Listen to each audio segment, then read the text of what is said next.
Welcome to Sunday. What is today? I should look that thing up. Sunday, January 21st live stream. I will say this right at the beginning because I get occasionally get people who I don't think understand what the live streams are about. They seem to, I don't know what they expect. I get some negative comments on them, and that's all I got. It's people like, this isn't what I expected, but I don't know what they expect is. They never reply to that question, which always makes it curious to me. Like, it says live stream Q&A. If I put something in the live stream, if I have some context, I try to make sure that's right there in the front of it. But hey, nonetheless, here I am. Got a couple ideas and things I wanted to talk about, and I figured this is the audience for it. So I'll put this at the beginning. And the first question really is, I'm always looking at different ways that don't involve sponsors to monetize the channel. And I certainly don't want to go through generic ad reads. Those are just terrible. I get it. You got to advertise. It takes money to run the channel. There's an alignment there. Hold on, let me grab my water.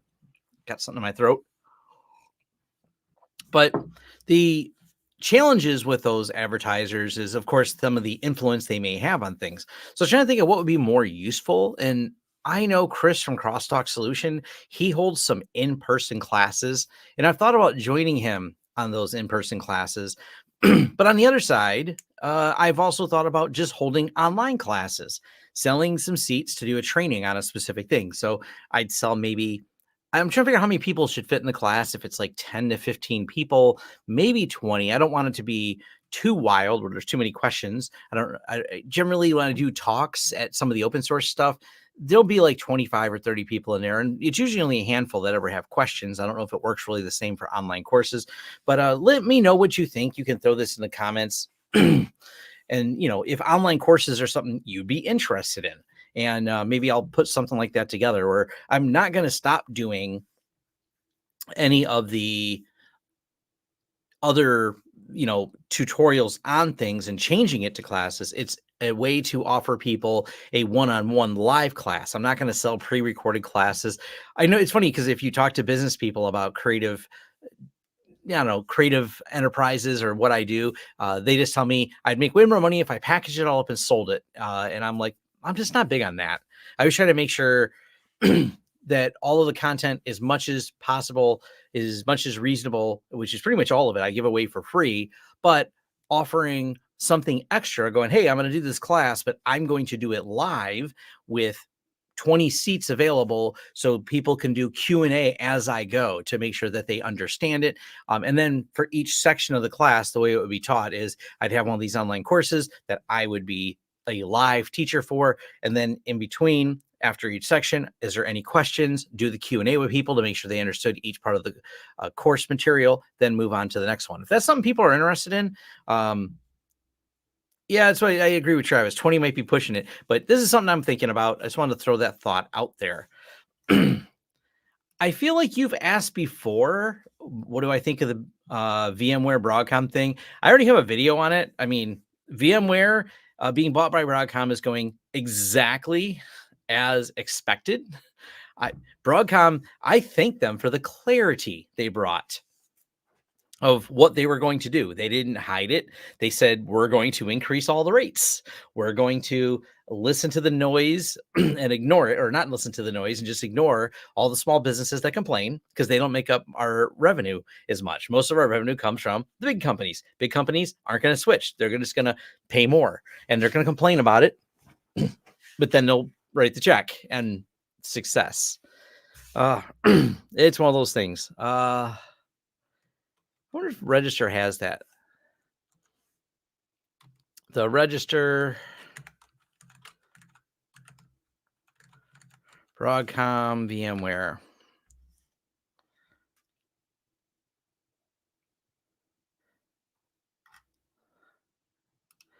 I guess I gotta put the Register in brackets so it finds it. One of them. It was last year's article. It was so good. I have to dig for it. As before, I was using my journaling software, so I have a hard time finding it. But it's one of those things where they just read through the earnings calls and read what the Broadcom CEO was going to do. So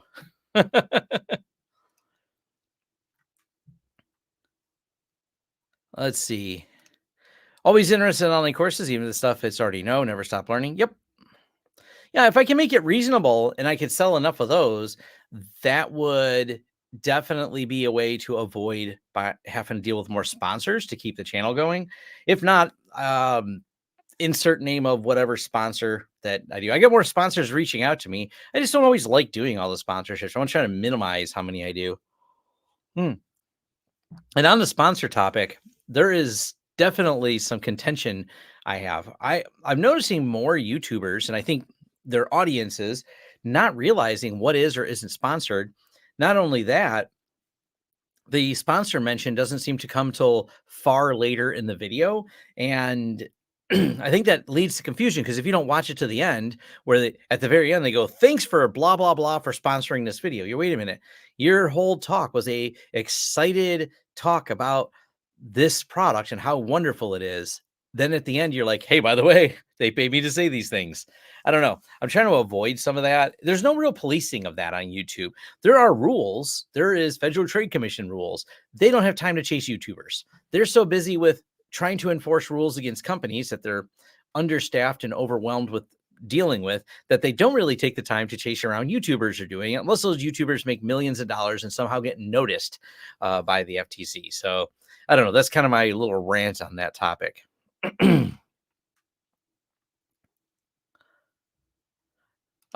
Eventually the big companies might transition away, but you got to figure how the life cycle will work. So the CEO comes in, buys VMware, makes all these changes, makes a bunch of money, destroys the pipeline that made VMware popular. So the usage actually starts trailing down, but not right away. And then that CEO makes an exit in 4 years and gets a giant pat on the back, writes a book of how he made $10 billion in profits off of buying VMware. You know what I mean? And everyone reads the book and like, oh, look, this dude was so smart. Look what he did here. And the reality is he destroyed the company, but the aftermath of it later, no one really thinks about. It'll be a footnote. Uh, what's more important for TrueNAS performance, single thread rating or more cores, more clock? Well, um, if you have workloads that require multiple threads, then multiple threads are going to be better for performance. If you have single threaded workloads, like I have a device connecting, then you're going to want a faster clock. So the answer isn't which one's faster. The answer, which workload do you have? And you have to match it to your workload. Frosty hello from Germany. Yeah, it's still pretty cold here in Detroit, as Travis points out. Travis is not far from me. 24, um, 24 degrees Fahrenheit. I don't know what that is in non-freedom units. It's 24 freedom units.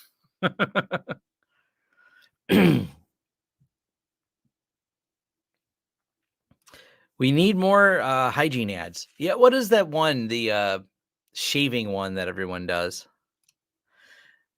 IT is a work of repetition. So it's good to hear others think and about a solution and what approach they use. Need to get a new laptop to daily drive. What are your thoughts on Tuxedo? Been looking at the Tuxedo Plus.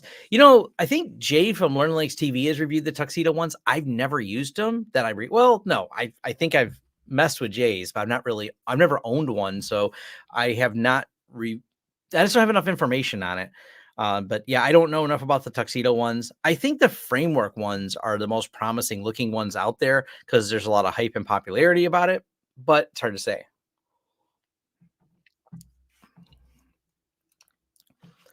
The static IP I sent on WAN is in the same RFC 19 I received from DHCP and was able to get internet, but no DHCP WAN equals no internet. You can turn that off if you're talking about pfSense.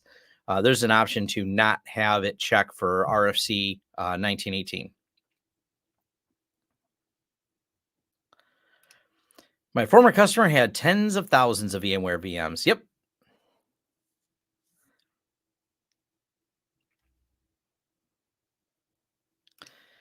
Ooh, 8 to 10 drives. What's the best configuration?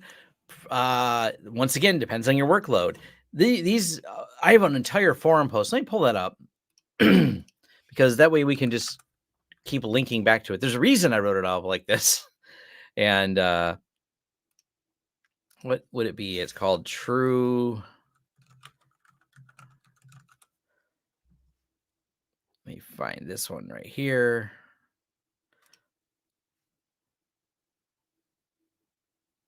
There we go. We will share this on the screen because this is the same question everybody asks, and there's not an answer to it that isn't contextually related to how you want to do things. So let me get that zoomed properly. Capacity, performance, integrity. You can't have all three. You pick which one is better for you, and that's how you set it up. If you want the most capacity, you put them all in one RAID Z, one VDEV will give you the best capacity. You want better performance or the most performance, take 9 drives and put them each 3 in their own. You're going to get better read performance on there, but you're now sacrificing integrity and you're also sacrificing capacity. So which one is for you?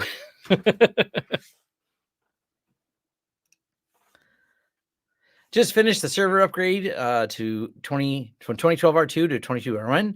It's a camera server. Went from thinking 4 to 6 hours and just finished in 20. Oh, good.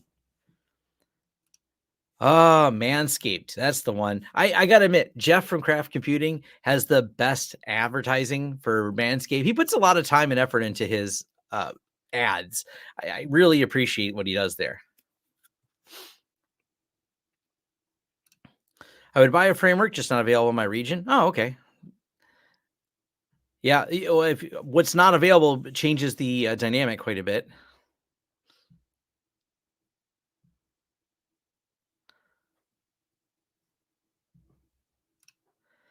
Has anyone used Netbox? I know it's inventory of your network devices, but it can probe scan network automatically add inventory. Already needed add. It kind of depends. I'm going to do a video on Netbox at some point because I'm going to build my new lab with it. It depends on the kind of plugins you have, but you can have it do things. And there's actually a Netbox plugin for XCP-ng. And with XCP-ng, it will auto build that information. So you don't have to manually add everything there. There's still going to be a lot of things that are manual, but you can have it tie into your infrastructure. So when you create new VMs, they will link automatically in Netbox. I haven't set this up. I've only just read through the docs on it. So it's on my to-do list to build that. It's just not on my done list. I got a few other projects I got to finish first. I probably would have bought a framework, not available in Switzerland. Yeah, more people saying, is that really kind of a US thing? I don't know. Is there limited availability of framework once you get outside the US? If you have no intention of having internet, can we just use layer 3 switches instead of VLANs and routing? I don't understand your question. You can use a switch to route traffic between subnets, but I'm not exactly sure your goal. What do I think about Cisco and SDN? I mean, Cisco's popular. It's not a bad thing to learn if that's your question.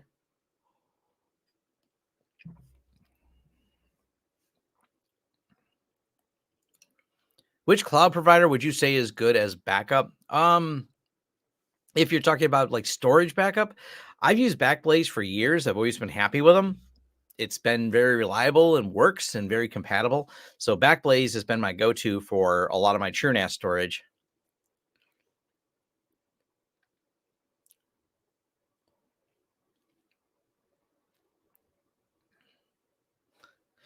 Let's see.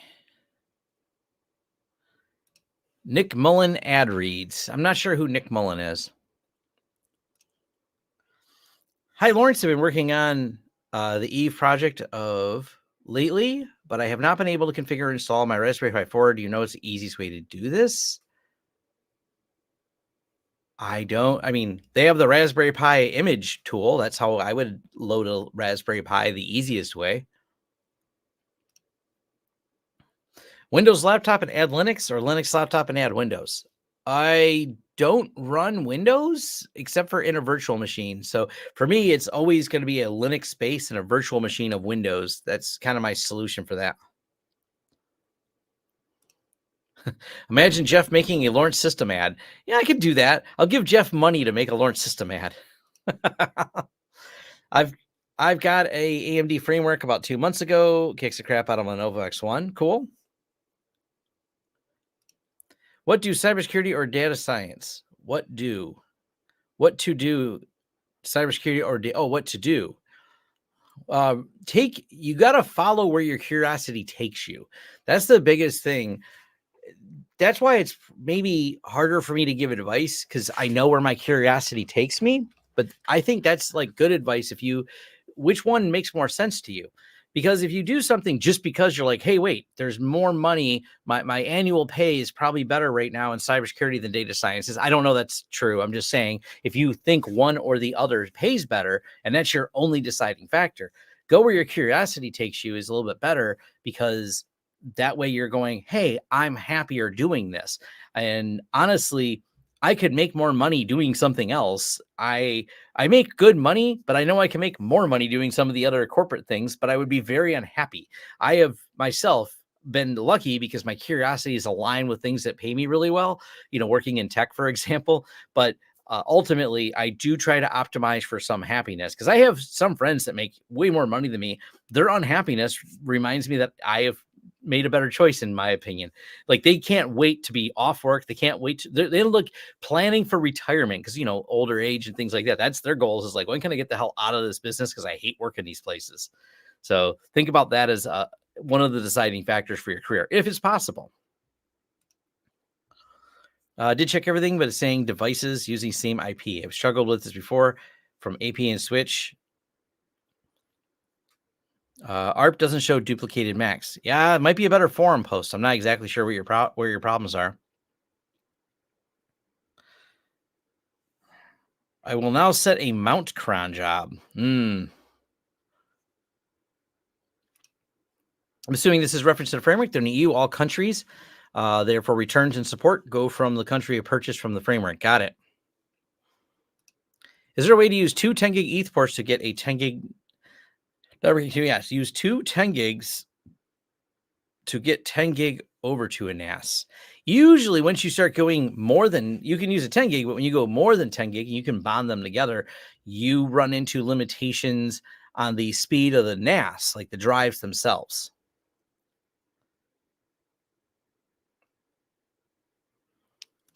Synology Cloud. Yeah, we've got a few clients using the Synology backups. They work great. I think they're very reasonably priced.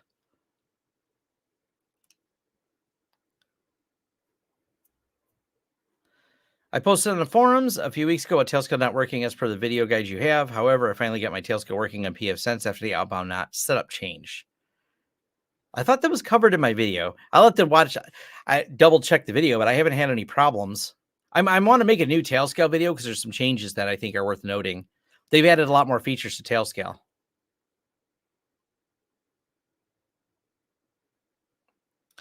How do I get a job at an MSP as a tech when they don't advertise postings? Knock on doors and ask. Just say, hey, send your resume, figure out who to talk to, reach out to them, connect with them on LinkedIn. This is my career advice, is usually not using the system, because I've never used the system. All my jobs are not because I filled out applications. And I've only had a couple. How many jobs? I've only had a couple jobs, and I haven't applied for a job since 1998. So my information is also a little bit dated. I will completely tell you that up front. But from being on the other side of people I hired, I didn't ask them for their resume. Usually they reached out to me, and that's how I ended up hiring them. When my curiosity takes me somewhere, I usually lose money. Yeah, that's true too. Did your eyes feel relief for such glasses? I mean, lens coating. Yeah, these do have a coating on them. It's supposed to be better. I don't know.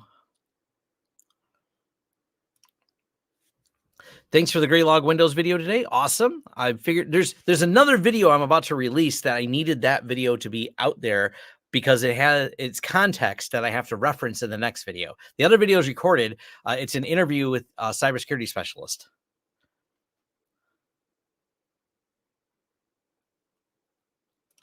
It already flashed to my Raspberry Pi, but it problem is that when I start, it hangs on restarting 120 seconds.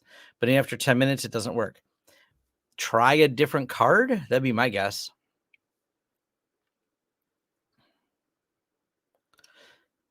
Can Synology directory server be added to Windows Essential servers as a backup DC and promoted for base area? No, I don't think so. I've not used it, but I don't think that's possible.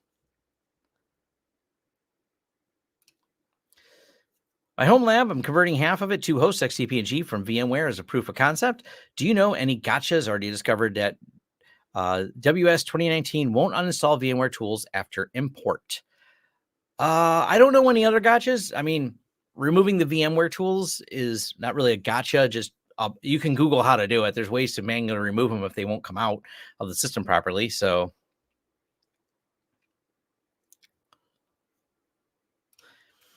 hey, what's your preference, pfSense or OpenSense? I wrote this up the other day and it still holds true, but it's getting closer. We'll share this tab real quick. This is an argument I've had with people all the time.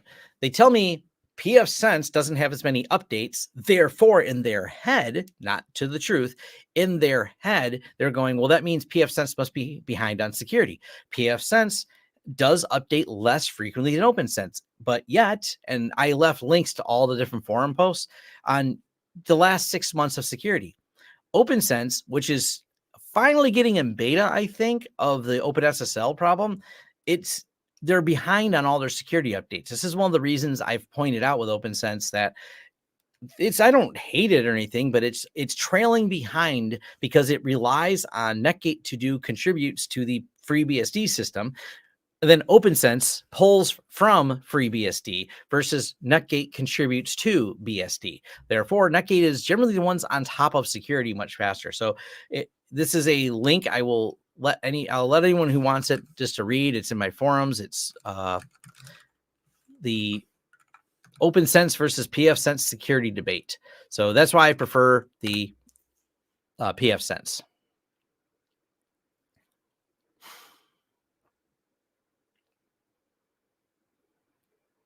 Let's see.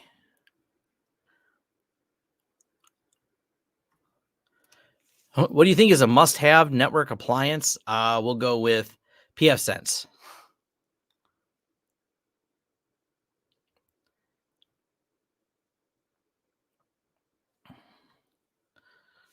Let's see. Anybody experience issues with their L2T IPv6 access VPN after updating pfSense Plus? For some reason, after update, I couldn't access my LAN devices other than pfSense. I don't really have. I mean, we have some corporate customers using IPsec. I don't think any of them are using L2TP. I have like nobody using that. I would actually, and you've mentioned it right here, I would use WireGuard. One-off question with TrueNAS scale and TDARR. What is TDARR? Then using Windows as a node, will it show up on the TDARR server? Well, I don't know the TDARR server. So TDARR. Never used it. Distributed transcoding system. So I have no idea. My video from XCP&G from sources work like a charm. Awesome. Yeah, I made that new version because there's been so many changes. Really love that one. It's a great setup. What security layer do you apply to protect your forums? Just making sure it's all up to date with automatic updates. I rely on the forums security of, what do you call that? Discourse, the company that writes it. I rely on their security of it. I don't run anything special on the server. Can I use AWS as a free tier as a VPN client? I don't know what their limitations on the free tier are, so I'm not sure. Who else dipped their toes in the realm of immutable OSs? I saw the Fedora OS, and I think I love it. Yeah, I think it's interesting, but I have not tested any of that. pfSense dual WAN IPv6 on both is fine. Unfortunately, IPv4 for Comcast is not. I've tried everything beyond rebuild of pfSense, but I don't think it's a pfSense issue. We do HA on Comcast. I'm not aware of any problems with it. Comcast is popular in Michigan, so we have clients running that. Do you know any good resources for how to monitor and interpret Samba on TrueNAS? Monitor and interpret. I mean, you can use the logs in TrueNAS to turn up to a verbose logging, but I'm not sure what your goal is. Greetings from Libya. Awesome. I don't use Proxmox, so I don't know what IPAMs are good for it.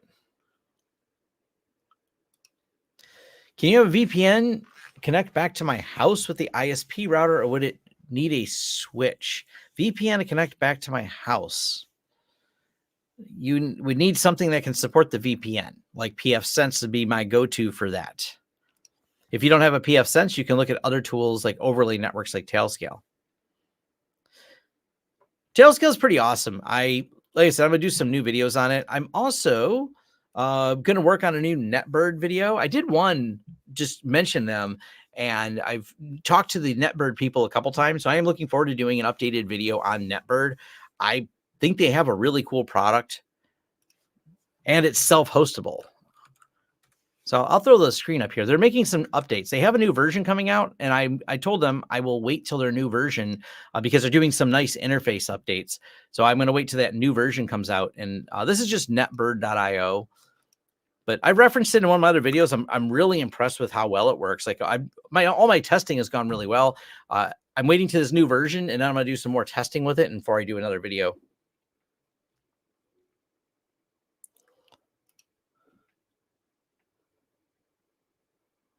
The overlay networks are definitely really cool. There's an article here.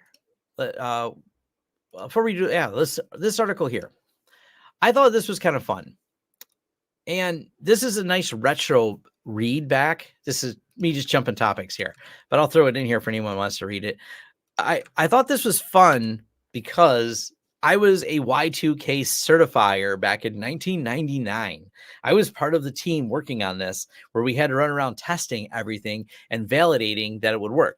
Which, by the way, if you're wondering how do you validate whether or not something works for Y2K, you just roll it forward. You set the date and you see what happens. Does it die? Does the date roll over or not? So this was a lot of testing that had to be done on a lot of different equipment, and it broke a lot of things. But we slowly went through and fixed it. But this is the thing. Everyone called it a big nothing, like nothing happened. But I used to be aggravated because everyone calling it the big nothing. I'm like, do you know how much work and how many hours? We started on the project almost a year in advance because at the time I was working for a big supplier. So I thought it was all like, when everyone said nothing happened, it was like me and IT people go, what do you mean nothing? We've been working on for a year while you complained about us working on it for a year because we're supposed to be doing other IT things.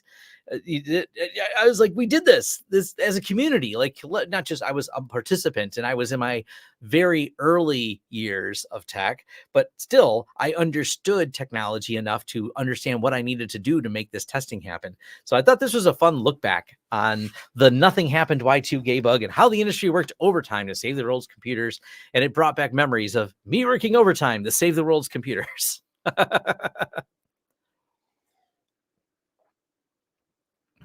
Yeah, it was a fun think back in time for that. What do you say? Connect car infotainment systems now knowing that to click. You know, it's worse than that. It's worse. It's Ford, which is the local big name here. They're literally got their headquarters relatively close to here. Ford Motor Company drops attempt to patent tech allowing lenders to remotely meddle with cars, as if they didn't stick more garbage and tracking stuff in the car. They go further and try to allow remote access to have the cars. Ford had a whole patent idea to have the car drive back to the dealership. And I'm like, really? So yes, so what do I think about it? Screw those companies. That's what I think about it. I mean, I'm quite the privacy advocate for those that didn't know. And this is no exception. I don't, yeah. Uh, can't wait for the Netbeard video. Just got a t-shirt from them last week since we're in touch with them daily. Great. Hey, awesome. I know they sent me a shirt too. I don't know when it's going to arrive. I know it's been shipped because they told me. They asked me for my address and said they shipped my shirt. And I was like, awesome. When I hear people talking about poking holes in their ISP router, clearly don't understand NAT firewalls or just figured port forwarded. I think the X key CD drill holes in the new house. Yeah. There's been a discussion about that amongst some of my friends because I'm in the car centric world of Detroit. I've seen a few discussions going around of we're just going to go back to old cars that don't have all this extra technology in them. I miss my old Chevy truck. I'm not gonna lie. I really I wonder if I have a photo of one of the truck. I built several trucks. I'm gonna go off topic here, but uh there is a nostalgia I have for those because of the simplicity. Where is my old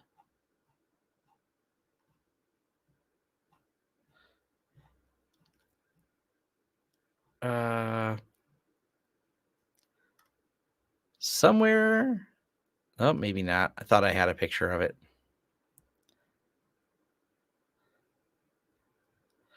Yeah. Oh well. It stop if I keep looking, I'll just get more distracted. Where did my orange truck go?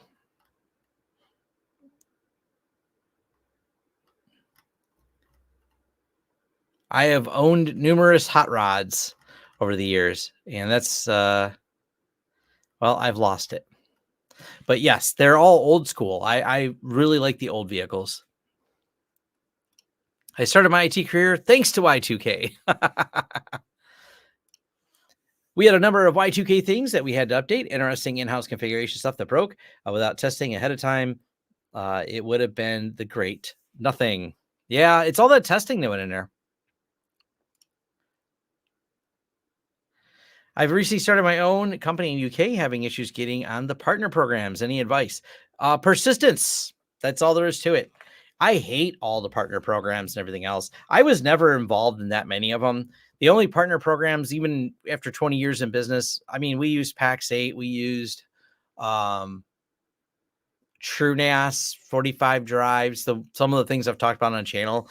It just takes persistence and paperwork. I hated dealing with all of it. Now there's a truck right there, Toyota Hilux. Let's just, if it wasn't for Whistling Diesel buying them all, I think he made them pretty popular.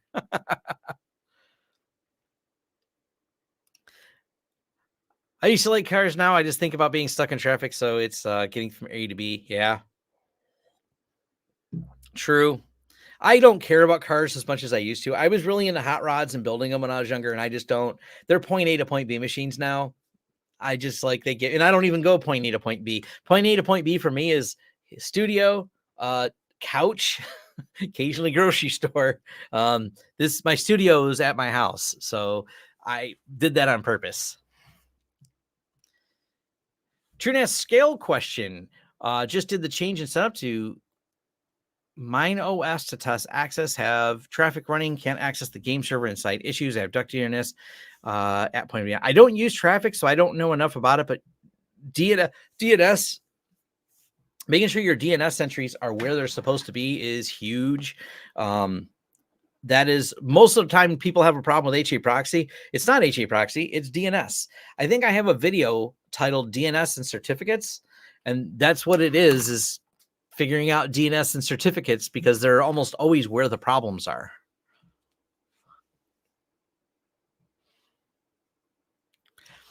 HP buying Juniper.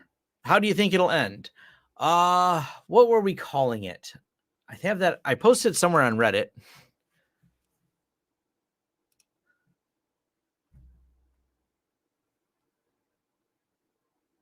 Let's see. There was something I talked about this on Reddit with people.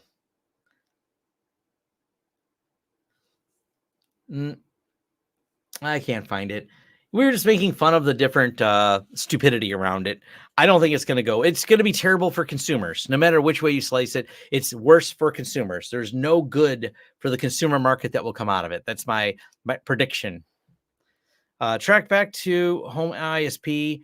I can't get the port with port forwarding set in my UniFi switch. Don't understand the question exactly. You're asking how to do port forwarding in UniFi? And are you sure you're getting a public IP address? And are you sure your ISP isn't blocking what you're trying to open? Some ISPs block ports. And if they are blocking ports, you have to then talk them out of it. My blinder netboard does not support 2FA or U2F.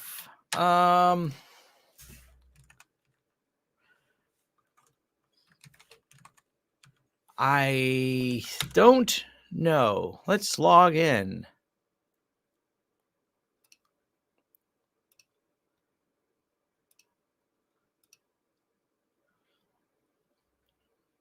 I have a netbird system stood up.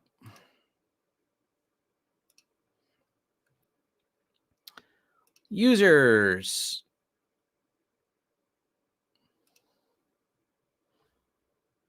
It doesn't appear to have a 2FA in it. That they may have one in a new version. I have not updated this.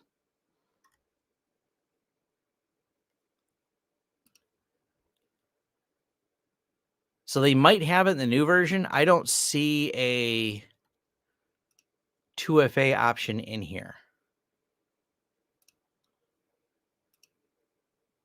So you might be right. I'll have to look into that.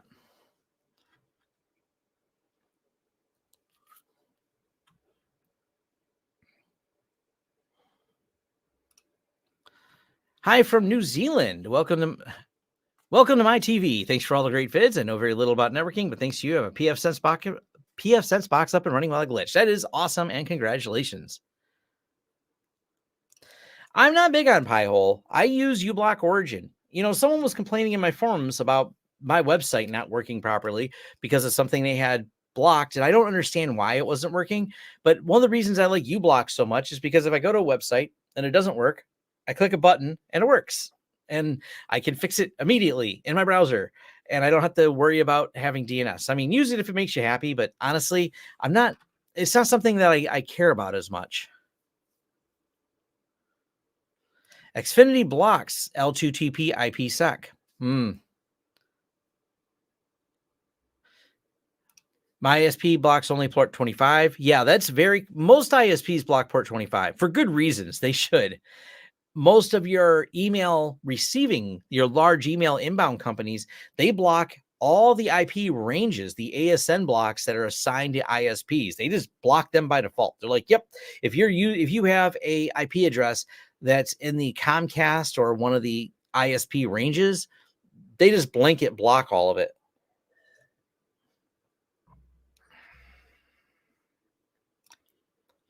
They support IDPs, and you'll use 2FA from the IDP. Yes, they do identity provider. That's right. I think I mentioned that in my review of them, or my shorter video, that they have IDP support. They use Citadel, I think it is too. So it depends on how you configure these things. This is even like technically, Tailscale doesn't support 2FA. You could say that, but the reality is Tailscale doesn't support identity. Identity is not their business. And I think they have some line along that. Like they let you choose your identity provider. And then from there, that's how you decide if you would like to have 2FA with your identity provider, which I think is fine. I don't blame companies for not wanting to be in the identity provider space.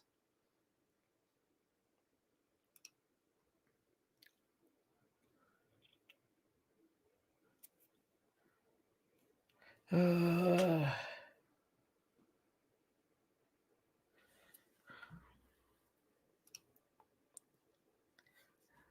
absolutely love your cheer dance videos. I now have tried about 8 hours to set up a paperless NGX. I still don't know how to back up the database. Maybe I should reach out to you.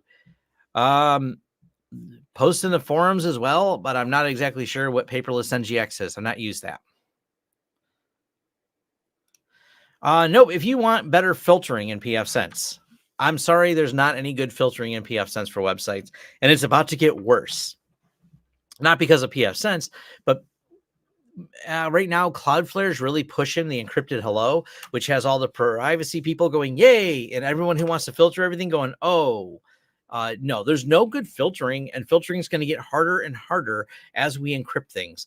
There is opposing forces. The people who want things encrypted for privacy are celebrating. People who want to do things for filtering are going, oh, we can't filter things as easy anymore, and it's getting harder. Yes. What ISPs do you like to work with? There is no such thing as an ISP I like to work with. I don't know any of them that I said, wow, these are great people who are really on top of things and don't cause me lots of headache. I can't even name one that I say is wonderful. I'm impressed when they work. Like if they just do their thing and don't give me bad information and fill out the sheet and give me the IP address and it works without me calling them, I'm impressed. I shouldn't be impressed. That's like the lowest bar. Like it worked as expected. More frequently, and yeah, I've had some real headaches in the marketplace. I've dealt with so many companies. I've had ones that blame me. They were mad because my client wouldn't buy their equipment. Therefore, they blamed all of it. So we had them bring their equipment out. They couldn't make it work. And I got the biggest sigh of, it's not configured properly. I'm like, hey, that's what we told you assholes for 2 weeks. That was my exact reply because I could not let it not slip out when they couldn't get their own on-prem equipment to work. So yes, I've watched these people screw up, like people with big expensive circuits and fiber circuits. I've watched them screw up. I had a guy who, even my favorite time, because the owner lost his mind over it, the owner of the company that we were working for, the person goofed up the config, locked themselves out of the box. The only thing we requested was an upgrade from 500 to, I think it was 750 was our next tier. So we went from a 500 circuit to a 750 circuit. It was just so hard talking to these people on the phone. And a guy let it aside. He goes, I'm really not experienced in this equipment. I've just locked myself out. They go, what does that mean? I don't know how to get back in, and I don't know when a tech is available to help me do this. I'm just going to jump off the call. Click. I'm just like, and the circuit was down, and we're like, well, the circuit's down, and now what? So ISPs, I'm happy if they work. I'm impressed if they work. I found some nice Ethernet to 4K HDMI stuff on Amazon. If you have 2 gig fiber, can make a low latency VLAN for it, maybe. I don't know. I've never tested any of that stuff. What's a better way to map configurations of L2, L3 switches and routers besides GNS3? Oh, I don't know. I don't really have an answer for that one. I usually just draw my stuff in draw.io, but I mean, there's probably GNS3 and other tools for mapping. I just don't really, I just draw it all. I can also draw it all from my head after looking at some of it too. So I don't really use a lot of third-party tooling for that. I mean, in the commercial side, we use Auvik, which draws it for us. So is it just me, or is the blurry beer can on the left screen here? It's not there now. I can be blurry. So my microphone is not fun on the screen. Yeah. So if we move it to the edge of the screen, there now we have less of a blurry beer can. Can anyone help me with lab portainer? I would like creating a new container for it to be automatically added to my bind 9. Is that possible? I don't know if a live stream would be anywhere we could type all those instructions to do that. Hey, Tom, great video as always. Did you ever complete your TP-Link Omada testing? I got bored of testing it. It's buggy. It's a buggy product. That's how I feel about it. We've done some consulting with other MSPs that bought it, and my techs have told me that they just disliked all the bugs that they found in it. It's like a knockoff version of UniFi that's it's a little bit less expensive, but not as high quality, not as on top of security, not as well documented. It's like you get what you pay for. UniFi is already pretty inexpensive compared to Cisco, Meraki, Juniper, etc., which I know it doesn't have the same features. It's not exactly the same category. And TP-Link seems to be just a cheap knockoff. What do you think of Pi-hole in the enterprise? Never used it there. Don't really have a plan to.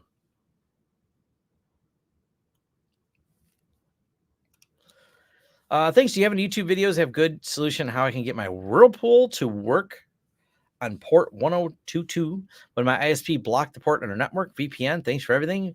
Probably. I mean, look at things like Tailscale. When your ISP starts blocking things, look at tools like Tailscale. I've got a video on how to use Tailscale with pfSense. It's a good solution for when ISPs block VPNs. Trying to run HA file servers in SMB and Homelab. Can't find a good info. There's not really any good write-ups on that. I mean, the way the enterprise way to do it is with Ceph clusters. Outside of that, I don't know that there's any other good ready to go solutions. And setting up a Ceph cluster to do it, not for the faint of heart. It's definitely a really it's someone's going to complain and say it's easy. I've gone through Ceph training. I know what it takes, and I've worked with some of the enterprise ones. I'm not a Ceph admin. My friends at 45 Drives are. They have the best tutorials on how to do it.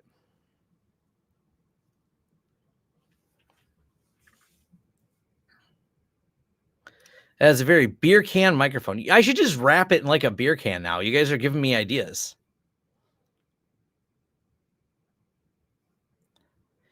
Hey, Tom, is the UDM protocol as strong as pfSense? Strong is not the right word. Features. Does it have the features you want? That is the biggest question. For example, I mentioned Tailscale a couple times already on this, and Tailscale works wonderful with pfSense. Tailscale does not have a plugin for UDM, and I don't think they will. And that's because UDM has their own solutions for Magic VPN and things like that. So I don't think they're pushing any third-party products. So if I'm turning my heater off, if you have the features you want in the firewall, that's more what it comes down to than anything else. Ever noticed issues with iOS using local DNS and Pi-hole? iOS seems to not resolve host names despite being pointed there. Yeah, this is another challenge. A lot of these will not will bypass even browsers by default, and you can change this.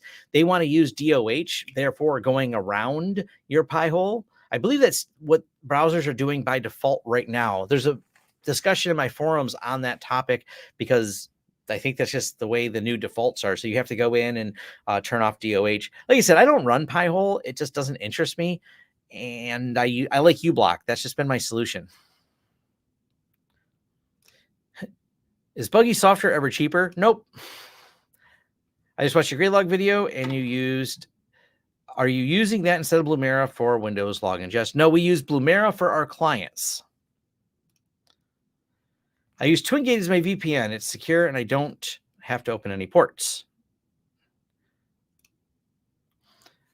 I'm doing a pfSense UniFi with VLANs. I'm set up on a lot IoT VLAN for my Home Assistant. How do I go about securing it better? I mean, setting up my VLAN for my Home Assistant, how do I go? I think you just don't want to open it up to the internet. We'll say that. But as far as securing it better, I'm going to need a little more context. Most of these devices are secure by default until you start opening up ports to the internet and allowing different things to access them. Nutanix has HA. Yeah, there's plenty of commercial companies selling high availability SMB NFS. It's not, you can get it from Synology too. It's not that it's not available. There's just not any good open source projects that do it.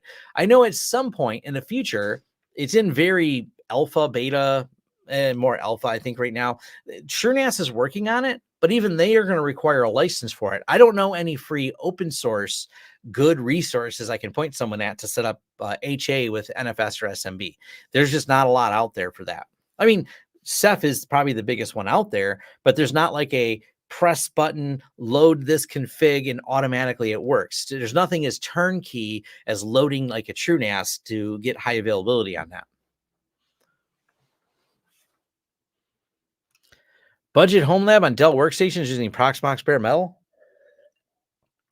Any suggestions? Buy some Dells.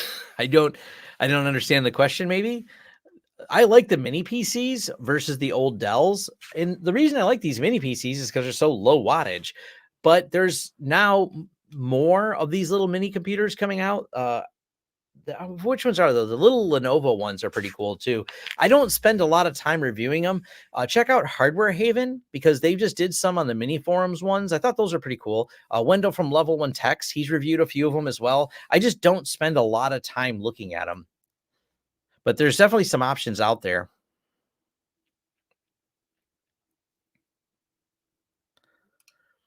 We deployed the UDM Pro for a client going from pfSense. I missed a lot of the features, and the client was used.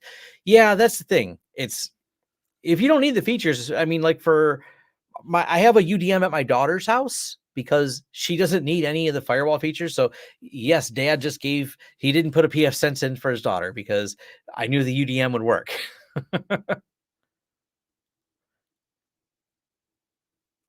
Do you think it's a good idea to have my pfSense box behind my ISP provider router? Double natting creates its own headaches. So generally, I try not to do that because if I open a port, I don't want to have some other box in front of it. So I prefer not to have double NAT. So what do you do to block kids from accessing sites they shouldn't? There's software out there.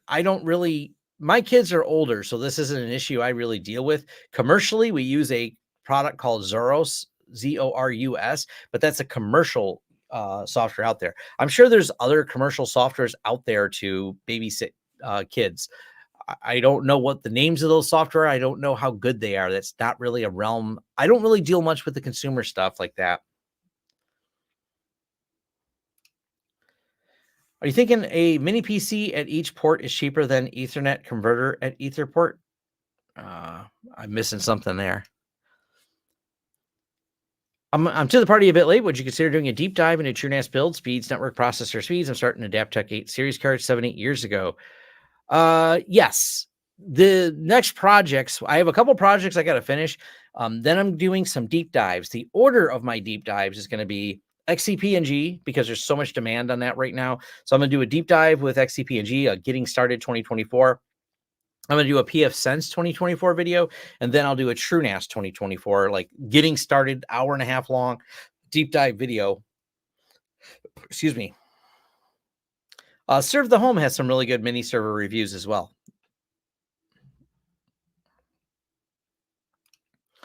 Arista versus pfSense. I've been on Untangle for years with their Home Protect Plus. Does pfSense have all the same features? No. Matter of fact, Arista's not been too bad. They're not a terrible solution. I don't know how good they're. It's been a while since I used them. We have a few clients left. We're not really pushing that as an option for our clients anymore because I don't know. The product seems to work, but I'm not thrilled with the interface. But if you're happy with it, I would stay with it. I don't think it's a bad product at all. Arista seems to be maintaining it. That's probably your best bet for filtering. They have some decent filtering in there, and you do not get that level of filtering with pfSense.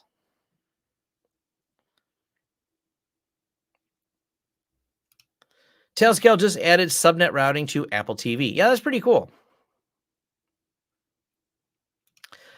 This is one of the things I really like is not just for clustering, but they're just low power. I'm running a bunch of random things on this tiny little mini PC. I'm like, why do I need to build a big fancy server? All the projects, the Greylog demo I just did, for example, I did the whole thing on a little tiny Ryzen mini PC. Like these things are low power, low wattage. They don't make much noise, and they work great for projects. Any advice on how to use MikroTik Router OS as a switch or multiple physical interfaces with VLAN? Read a lot of their documentation. There's also a YouTube channel called The Network Berg, and he has some good videos on MikroTik. Is it possible to trigger recording on my UniFi cameras? I have some sensors alert me if movement, and I like to trigger recording when those are triggered. Not that I know of. This is a bit specific, but I run a UDM Pro and a something UV printer. Mimaki? I'm guessing I'm probably saying it wrong. The printers show on the network and link status, but I cannot send any jobs to them. I mean, if you can ping them, then you know the routing's working. I just don't know what is required to send a job to them. If it's a TCP, UDP connection, is it using some broadcast traffic? Is it split across VLANs?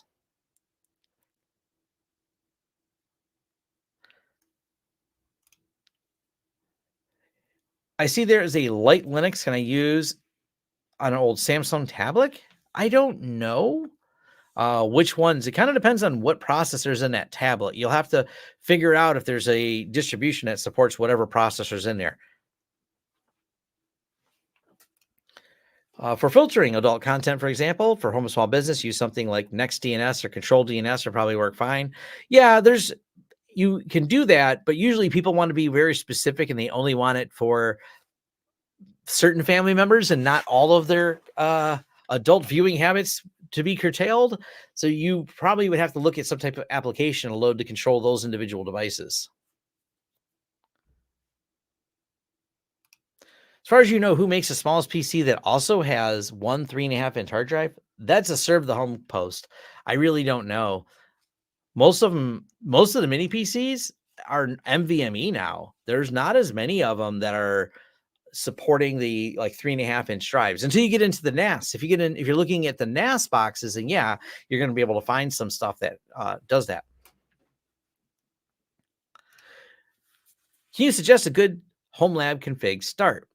Well, where do you want to go with your Homelab? Are you looking for the hardware itself? Many PCs are, like we were just talking about, Serve the Home being a channel that has a ton of reviews. Patrick really runs the reviews. I think those are really good starting, but some people build Raspberry Pi labs, and I think Raspberry Pi labs are awesome. I've been playing more with Raspberry Pis lately because they're fun, and I think they just make a really fun project to get started. They're actually one of the least expensive ways to get started on some of the projects as well, is look up Raspberry Pi projects, find yourself a Raspberry Pi, and go where your curiosity takes you.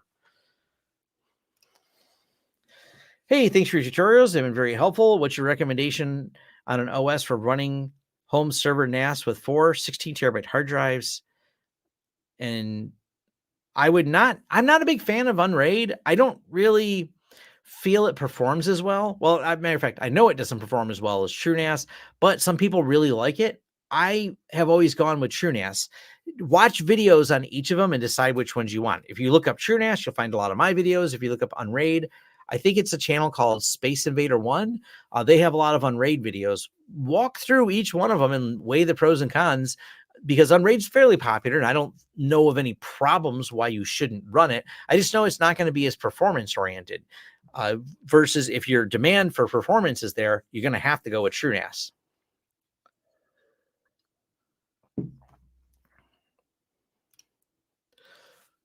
Would it work on pfSense in front of the UniFi gateway? I want to keep UniFi doing the routing as much as possible, just pfSense. I have a pfSense and UniFi video to put them together, but it's a headache. I wouldn't do it.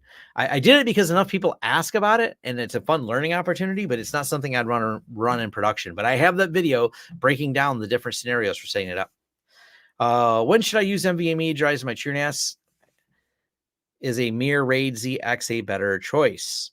I mean, NVMEs are faster, so maybe I don't understand the question.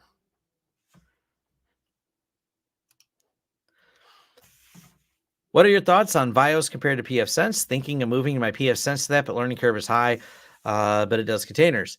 It would be the question of, do you like my Dodge truck, or would you like a giant Freightliner that can hold 40,000 or haul 40,000 pounds of things? VIOS and pfSense are not, I mean, they both are firewalls, and the way I compared that two different trucks are not really the same. Or I guess if you're overseas, it'd be a lorry. They're not in the same category. There's nothing wrong with learning VIOS. I think it's great. But if you even look at the licensing on like the commercial version of VIOS, you realize they're targeting a very niche enterprise market. I think their licensing is something like 25,000 a year or something along those lines. It's pretty expensive. It's on their website somewhere, but I don't think anything wrong with VIOS. Just be prepared that it's a big learning curve. Is that what you're interested in learning? I don't know VIOS myself. I don't really have an interest in learning it because we have 0 customers using it. Well, I can't say 0. I know some that use it, but it's not the part of the customer we deal with.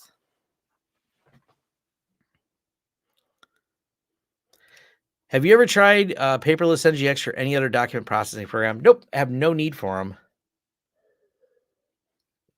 I don't really deal much with anything that needs to be paperless. I mean, years ago I did when I managed IT 20 years ago for the corporate world, but I just don't have a use case for any of that. Even like our business, everything's just digital documents. So we don't have any paperwork. We barely use the printer at our office.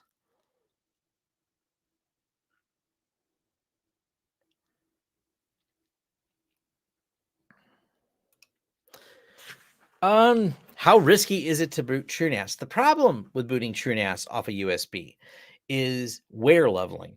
The USBs generally, because all the logs are going to get written to it as the system runs, you're going to possibly wear out that USB. So it's not really a risk, it's just a failure mode that you'll run into of, hey, we wrote to this and now it can't be written to anymore. It has now reached the end of life. They do make high durability at USBs, so that's the way you'd mitigate it.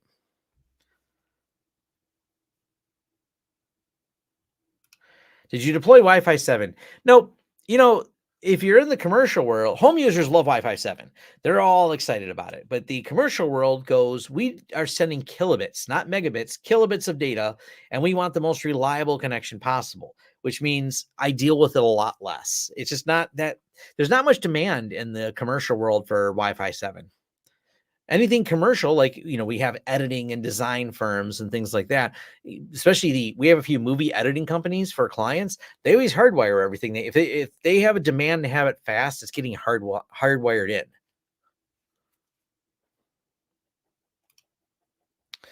How about I sync my TrueNAS config to the cloud provider along with my data? There's not a way to automatically sync your TrueNAS config. You just have to back it up. What home NAS setup would you recommend? Asking for a friend. Definitely a TrueNAS. Do you keep NVMEs to edit videos directly off the NAS, or spinning Rust is good enough for that? It kind of depends on your setup. And we will pull up my setup that we were on the same page here.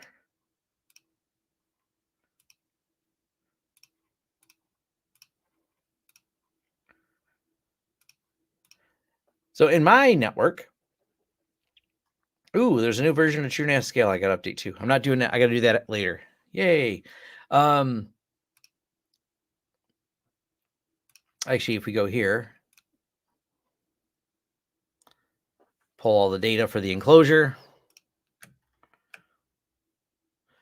These, if you can't guess by their name, flashy, these are my 4 flash drives I have. And then these ones here are spinning Rust. The way the spinning Rust is configured, though, I can, if we go back over here, like the storage, I can edit on both. So these are 4 1.75 terabyte drives. No problem editing my 4K 60. All my video is done at 4K 60. Right here is a RAID Z2, 8 wide, 9 terabytes. And this is also fine. So I can edit my 4K 60 files on here as well. No problem. Scrub through content. So if you have enough drives, yes, you can still edit on a spinning Rust.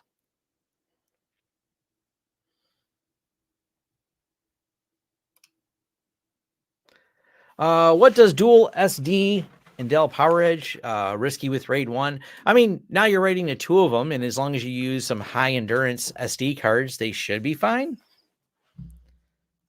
I've got a whole video on Firewall. I share my thoughts on it.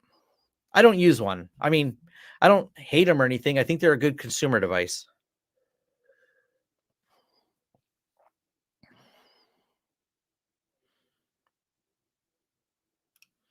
Netgate 4200 or 2100 for a small office with 60 people. Definitely a 4200 if they have VPN needs.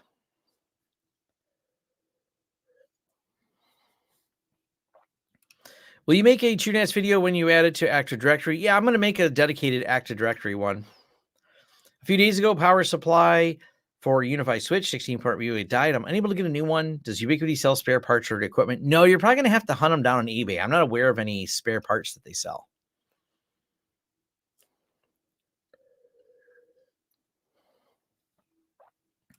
Is Zabbix useful enough to be deployed at large companies?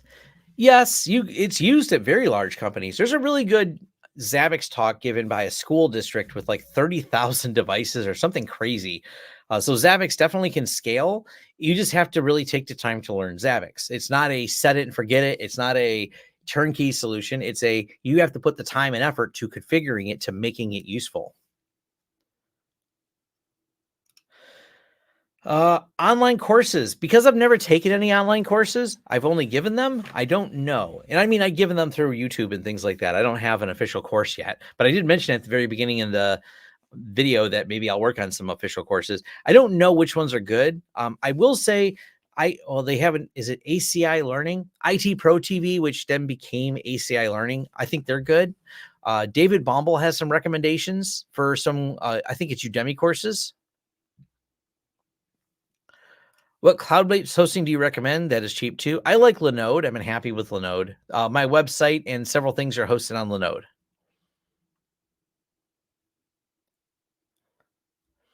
Yep, there will be no free version of VMware. They have killed all the free.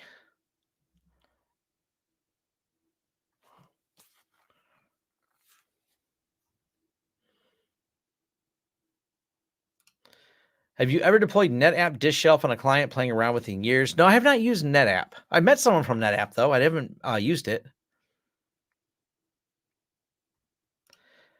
TrueNAS Core is scale for simple home storage, maybe VM storage. If you're going to use any VMs or any features like that, you're going to have to run it on TrueNAS Scale.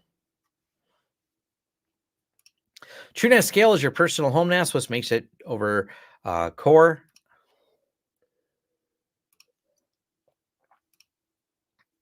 The apps. I'm using a few apps on here. Net Data, for example, and SyncThing. SyncThing's probably the biggest reason why I have Scale on here. It works perfectly fine for me. Oh, I do have I think I got, one virtual machine running too. So my virtual machines run on there as well.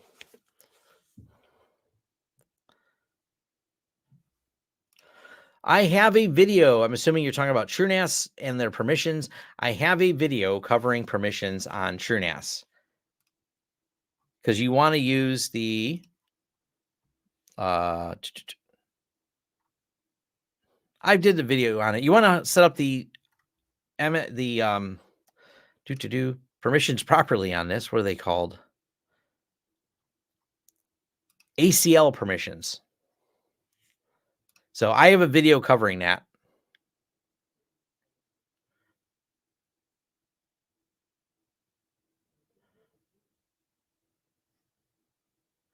NetSuite Oracle, have you used it? Nope, I have not used NetSuite Oracle. I avoid Oracle. I think they're a truly awful company, or at least their CEO is truly awful. Therefore, they do awful things like sue people, send out takedown notices and licenses. They're a bad participant in the tech community. Will the PCIe slot in a minis form MSO1 support LSI HBA card? I want to connect to MSO1. I don't know because I've never used the minis forms MSO1. Yep, I've talked about Net Data and I've talked about the Net Data Cloud. I think the Net Data Cloud is pretty cool. Although there is someone who was commenting on several of my videos, they are so angry at the Net Data Cloud. They think the Net Data Cloud is a slap in the face of open source because Net Data charges for their cloud and doesn't give it away for free. And I'm like, well, they give the product away for free that's open source. And this person has left comments because they are angry that the cloud exists. And I'm like, well, you don't have to use it. They're like, but I want to use it because of the cool, aggregation features. And it was like, well, you can't want to use a service that costs money and get mad when a company doesn't give it away for free. But I think it's cool. I think the Net Data Cloud is actually really nice. Hey, love your channel. Just installed TrueNAS Scale last night. Awesome. Thank you. No more VMware Player free. Yeah, they're just destroying all the free stuff.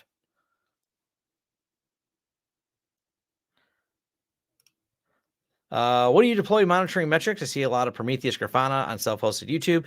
People really like Prometheus and Grafana. The reason I like Net Data so much is it works really easily without it's the easiest one to set up. That's my biggest reason for using Net Data is it's simple to use. Doesn't mean you shouldn't use the other ones if they're the ones that you like. If you prefer to set up Grafana, go ahead. I don't know any reason not to use it. I just don't feel like doing the extras that it takes to get that working. and setting it up. I mean, people turn Grafana into a full-time hobby playing with it, which is fine. I mean, I just don't have an interest in dashboards. Not enough. But I look at the net data one and go, hey, look, this is easy. I can set this up. I can look at some data from these. Look at the data that's turned off right now. See data from my UniFi controller or whatever I want to look at. I think my website's in here somewhere. There it is. Look at data from my website. It looks pretty.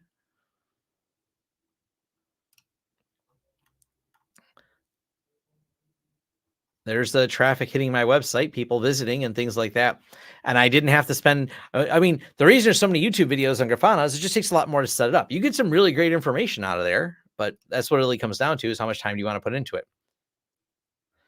Never heard of Blue Coat Proxy, and I don't recommend anyone use Squid.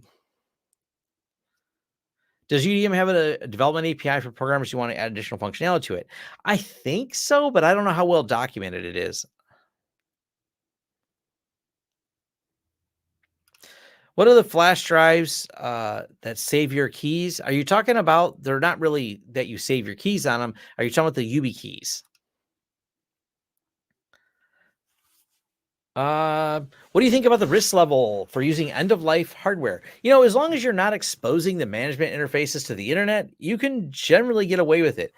The big challenge right now with enterprise hardware in the Homelab is how much electricity it uses. Usually where people have a lot more problem. Hi, Tom. I finally able to get a couple of UniFi Express, one at my home and one at another site. Everything seems to work fine. Question: how the heck can I check if I'm running double NAT? Does your WAN have a public IP address? That's the question. If your WAN has a public IP address, then you're not necessarily double NATed. What is the best way to secure a Plex server open to the internet from your personal data stored on the same machine? Don't open it to the internet. That is my advice. There is a lot of good VPNs out there. Use them, and that's the better secure. If not, if the risk of putting it out there means you expose it, and if a flaw is found in Plex, your data may get owned. Now, ideally, it's containerized, and there shouldn't be too much lateral movement, because if you've only granted Plex permission to something specific, let's say the data that you use for your media, then you're safe, because that's as far as they could get if they crack your Plex server. But you're also relying on the people at Plex, who I think do a good job. I don't think they're no slouches at security, but hey, things happen, flaws happen. LastPass got hacked because of a flaw that was found in a Plex server. Any recommendations in mail servers? I have no recommendations. I usually recommend people don't run their own mail servers because it's a headache. I thought about going through a video talking about all the challenges you'll run into with a mail server. It's a good learning exercise. There's a reason I quit running mail servers, because I didn't feel like dealing with the headache of, you can receive mail, it's delivering mail. You have to use a third-party relay service to deliver mail.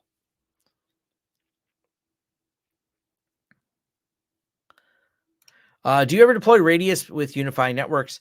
Not often, but I think we've done some Windows ones out there.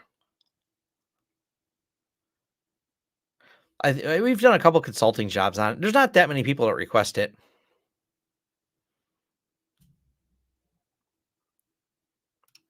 Serve the Home has a forum on PCIe cards that they've tried. HPAs seem to work other than multi-purpose cards for concerns of lack of cooling possibility. Yeah, that's something that worth noting, that some of the HPA cards definitely need some room to cool.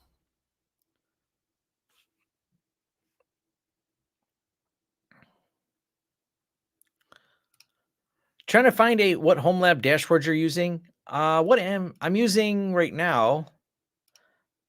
I might look at a different one. I don't love this one. I just happen to be using it. This is Homer, H-O-M. Is it Homarr? Yeah, Homer, Homarr. Everything should be free. No one should charge for everything. Yeah, yep. 300 people only. Yeah, 300 people on my live stream, but not enough likes. Click those likes. VMware blog December 11th. Free for persons who stay. Well, they say, for now, until they change your mind. That's a problem. See, the problem with any proprietary software, you're renting it until they change their mind. They're the landlord. They're controlling the product, and they decided that it's the same way right now. They're defining perpetual licenses. They were called perpetual, but they're perpetual, which I think is dumb because they're only perpetual as long as the company wants to give you a perpetual license. And then the company goes, we got bought by another company. We don't need those perpetual licenses anymore.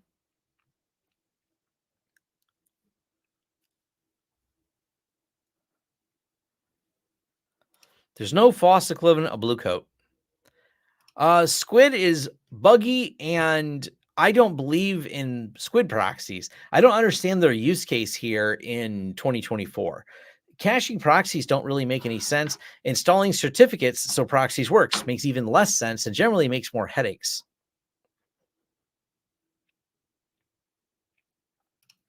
What website host dashboard would you recommend, such as Virtual Admin or CyberPanel? I don't use those things, so I don't know.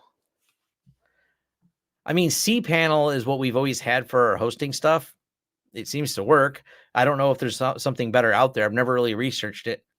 So we recommend open source proxy solution that supports VRP, AD authentication, and LACP. I don't recommend proxy solutions.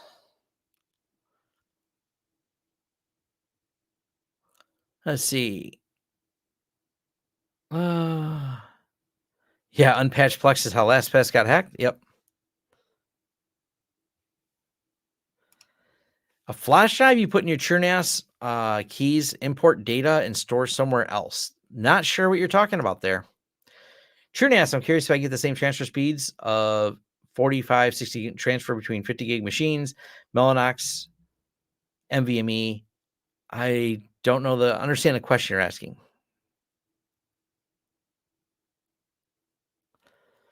What do I recommend for spam filtering? We use Mimecast.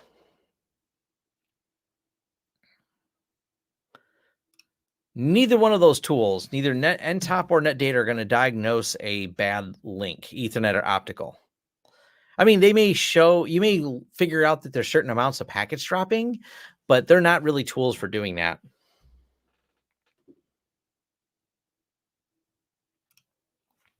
Considering moving from VMware to XCP-ng, must we use XOA? Also considering a change from FortiGate to pfSense, is that a good choice?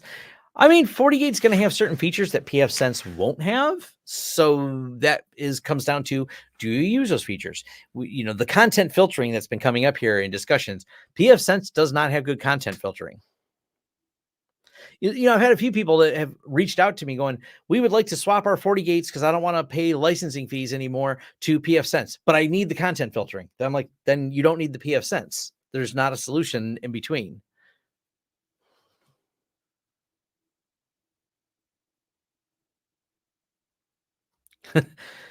They are Darth Vader. Yes, they've all taken the book out of the Darth Vader business one for sure. I'm altering the deal. Pray I don't alter it further. Any hope of getting a UniFi fiber modem? I don't know. I don't think I'm ordering one.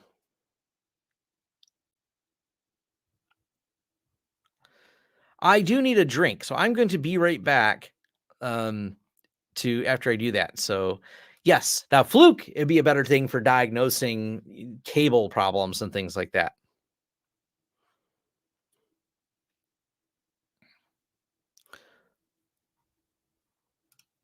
Protecting one's business is important data, not to be cheaped out on. That cheaped out is just because it's expensive doesn't mean it's good.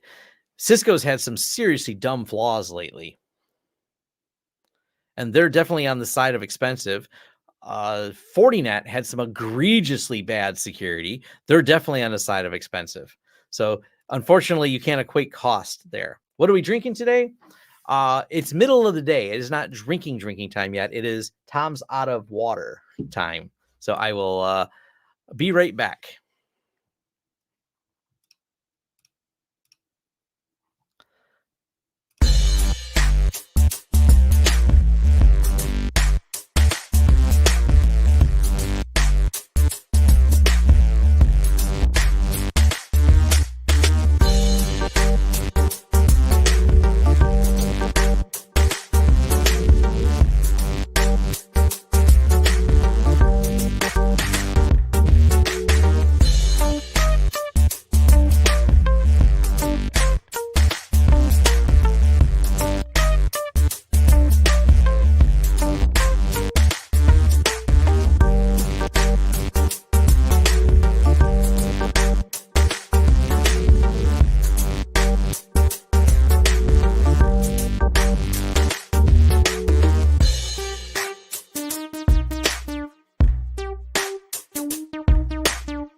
There we go.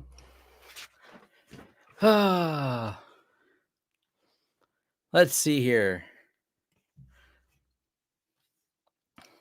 Have you tried using Sidekick? I've seen it, but never used it. Don't really have a need for it, I guess.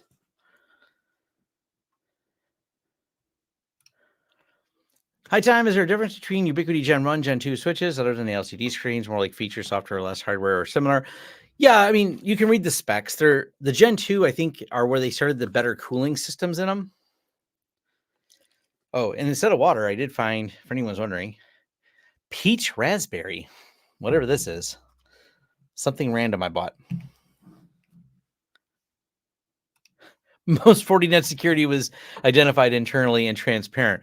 Oh, no, it was not. If you read about the magic backdoor, I've got a whole video on the magic backdoor. They screwed up and accidentally put a VPN backdoor in their system. And the security researchers going back and forth to them, it turned into a presentation at a hacker conference, and it just put them in a horrible light for coding practices. They just didn't want to refactor their code. Their code was full of bugs. So we've seen Fortinet vulnerability after Fortinet vulnerability after Fortinet vulnerability from exploitation in the wild, not through clear, proper disclosure. Matter of fact, they argued with the security researchers. So I would say Fortinet is anything less than transparent. So to keep running out of post space, TrueNAS capable of supporting 1.5, 2 gig transfer speeds based on number of drives. Yes, it is capable. It is capable of much faster than that.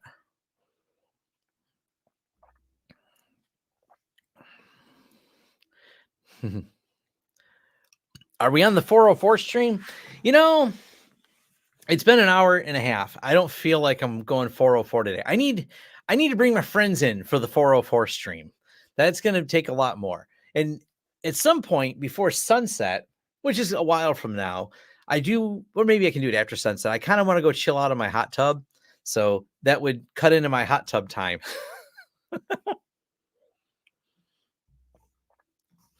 Is this where we try the website again? Ha ha ha ha ha. Everyone broke it last time. Does syncing and xCloud plugins on TrueNAS Core not work well? I would say no plugins work good on Core anymore. If you need plugins at all, they're just dying on Core. I don't know what the current status of some of them is, but basically they seem to get more and more broken and they lack maintainers. I've never really spent a lot of time testing the band steering. I guess it works. I don't know if it works really well or not. Do I use Kaspersky? Nope, but I did use Kaspersky's site to create that I'll be right back soon thing.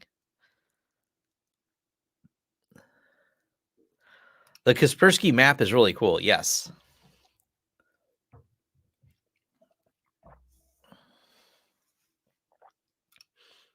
What pool VDev config? What TrueNAS with 2.5-inch drives and 4 NVMe slots? This count includes a boot drive. I would boot off on the 2.5s and then build. I mean, you don't have many options here. That's a small number of drives. You would just take the 4 NVMe's and build them into like a RAID Z1.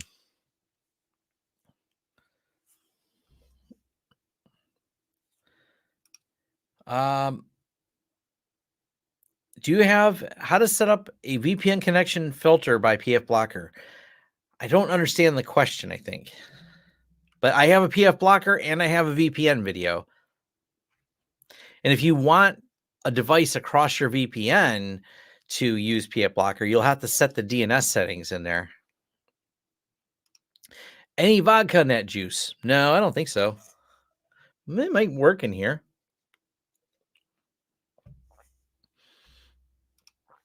What are your thoughts on virtualizing PF sensor proxy CPNG? I prefer not to. I have it in my lab. I don't prefer production systems like that at all. And the reason why is just the bugs people run into, and it's harder to troubleshoot. I mean, I know how to troubleshoot it, but I've watched people do it, and they go, "Oh, I've never used any of these tools before. Let me start there by virtualizing it." It's a good way to learn, but it can be a headache to troubleshoot. Nick, that will work with XCP and a mini PC. Intel based, go Intel, and your life is better. Just avoid Realtek, and that's not just an XCP. Avoid Realtek, and your life is better. How well does PF Sense work on a Zima board? I imagine it works just fine. I believe I've loaded it and not had any problems with it. It seemed to work.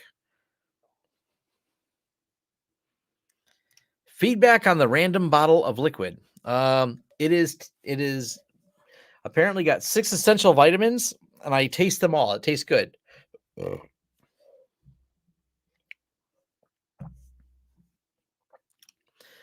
Would you consider deploying a dedicated DHCP for 2,000 plus clients on PF Sense? Well, you shouldn't have 2,000 clients on a single subnet. You should have that probably divided up so it doesn't have as much broadcast noise. But I mean, PF Sense, we've got 4,000 on another one, so I know it can handle it. It's just a series of different subnets. I've never used Portmaster. Hey, bearded IT dad, how are you doing? I should have you join one of these live streams sometime. I can just send you a link.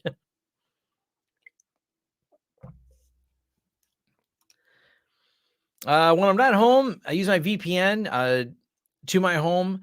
I want to save some ad blocker security with PF blocker G or a VPN connection. Yeah, you can just set the VPN options. You can push the DNS. That way, the DNS should be your PF Sense. If you got PF blocker, it will help do that.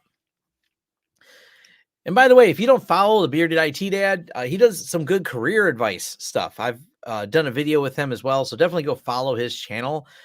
The fun of learning career advice. He talks a lot through that. That's an important aspect. And I get to hang out with him at Vid Summit last year. It was definitely a lot of fun.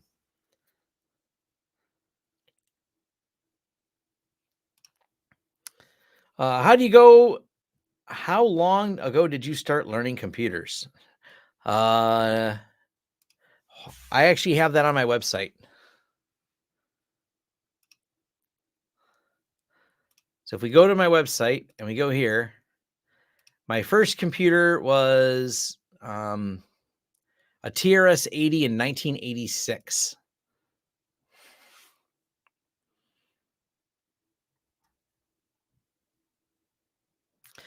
Yes, we can do a live stream. I got a message. We have a group in we have a group chat with several people that you may have heard of on YouTube, which includes the bearded IT dad and Jeff Geerling and Jeff from Craft Computing. And yes, we all chat from time to time. We need to get together more to do live streams together. Subnetting, then segment based on location and purpose. Yeah. And that's the fun. If we all learn together, that's the fun part. Yeah, I don't know when I'm going to do this. I have started the template for, so this is the my story I have posted, and I'll share a link for those wondering. This is on my website now, but this is something else I'm working on. And hey, feel free to offer your opinions. What all should I be putting in here? Do I have this pulled up somewhere? Why, yes, I do. But I was going to walk through. People always ask me questions like, hey, how did you get started in IT? What was your first computer? So I'm going to make a video that'll be embedded on my site, kind of walking through that.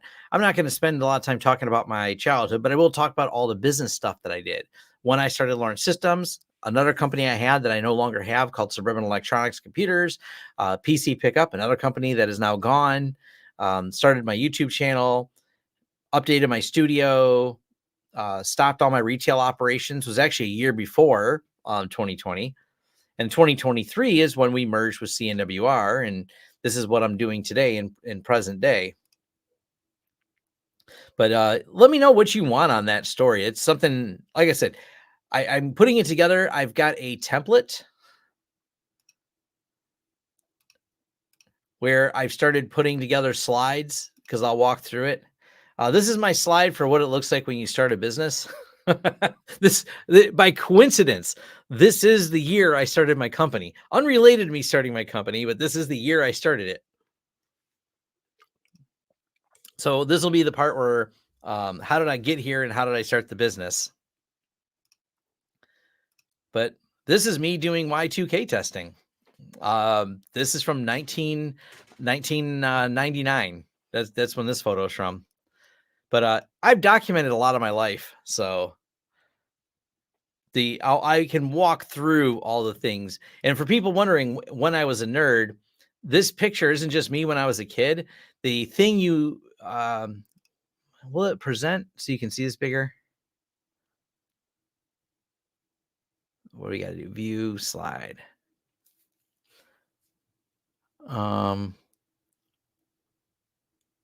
Yeah, view slideshow. Duh, it's right there. There's a calculator in my pocket is what I wanted to point out. I've had a calculator in my pocket long before I got one in my pocket all the time. So then I went to the wristwatch calculator. So, so people ask how long I've been a tech nerd, quite a long time. Ever since this is like me running a firewall. Has it got a date in there? No, those are IP addresses. I don't see a date. You can have my IP address from, oh yeah, it is. Dates right here at the bottom. This is from 2002. So this is me hacking away at firewalls. This was at my house back in 2002. So yes, I've been doing this. I've been doing this for a minute.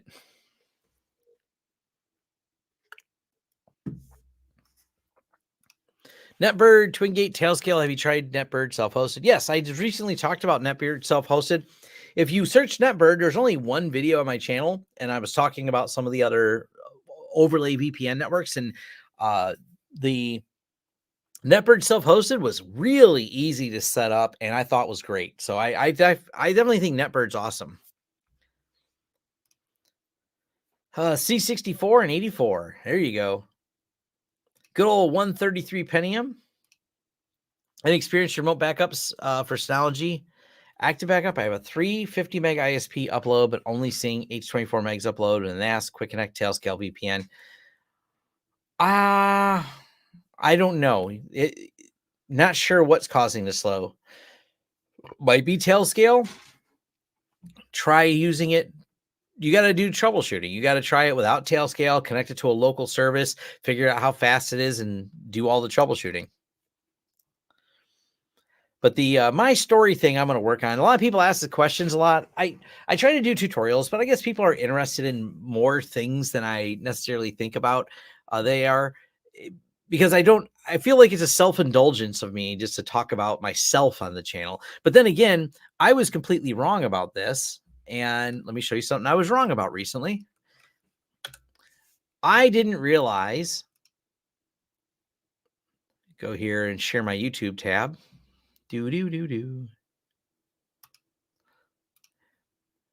I did a video on, let me zoom in so it's a little easier to read. Does this collapse that? There we go. But I did a video on the client project, and shockingly, it got 45,000 views. So I guess people are more interested in projects, and I'm not really teaching anything. I'm just talking about the projects. So I guess I'll do some more project videos. I mean, it's definitely a popular topic. I knew this one would be popular because this is a tutorial. But it's weird because, like, hey, setting up UniFi, that one's, popular video. The Bly KVM, that one's a popular video, but the project one just kind of shocked me that many people are interested in the projects we do. So maybe I'll do some more projects videos, and maybe people are interested in how I got here stories, and maybe that'll be a fun one too.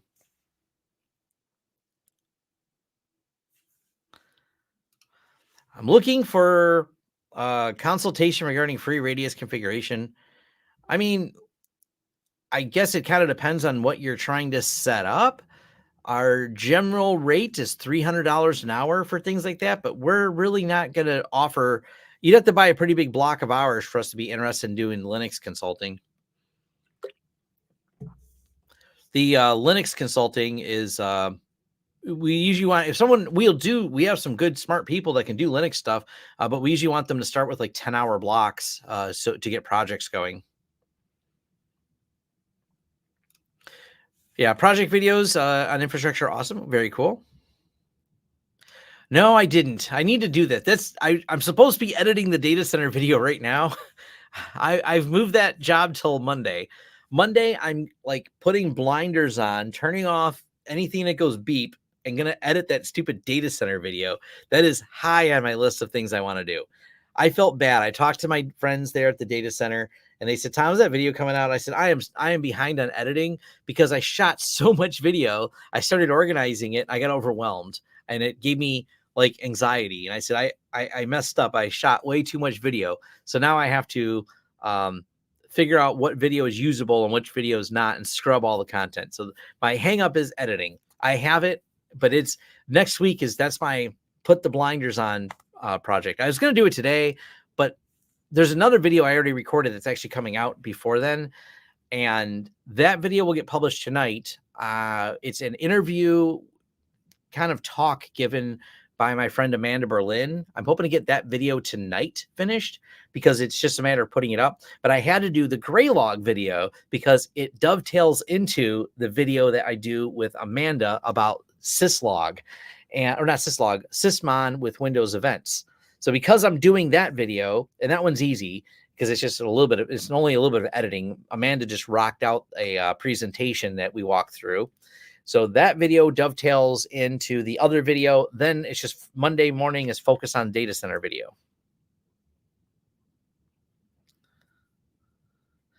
Ooh, CPM on a Z80.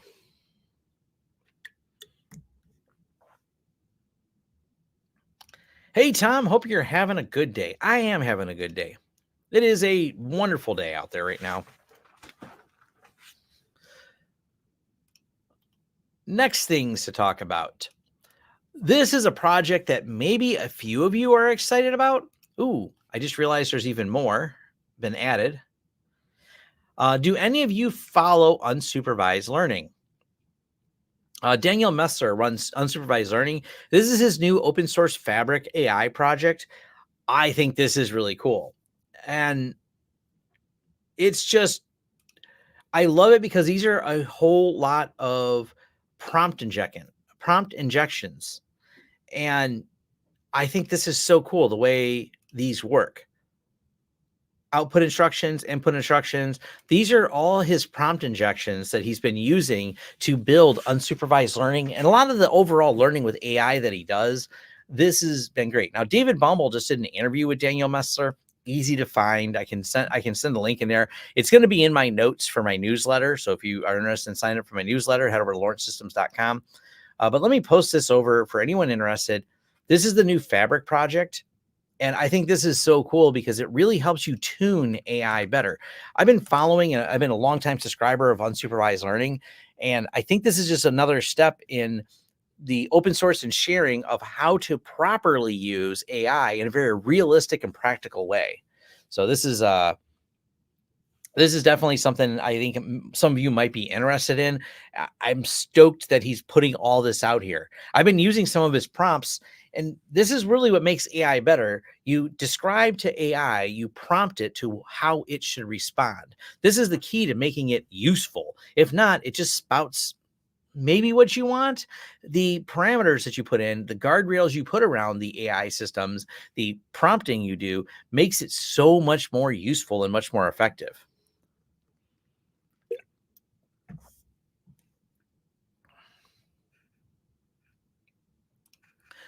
Yeah, iPerf is the way to do the testing.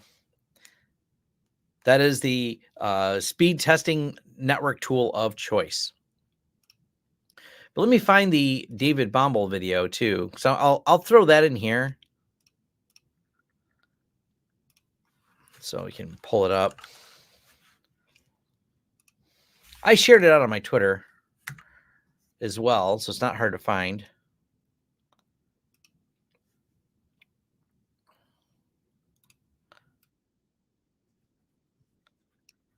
So I'll share this video as well. Like I said, it's just a, there you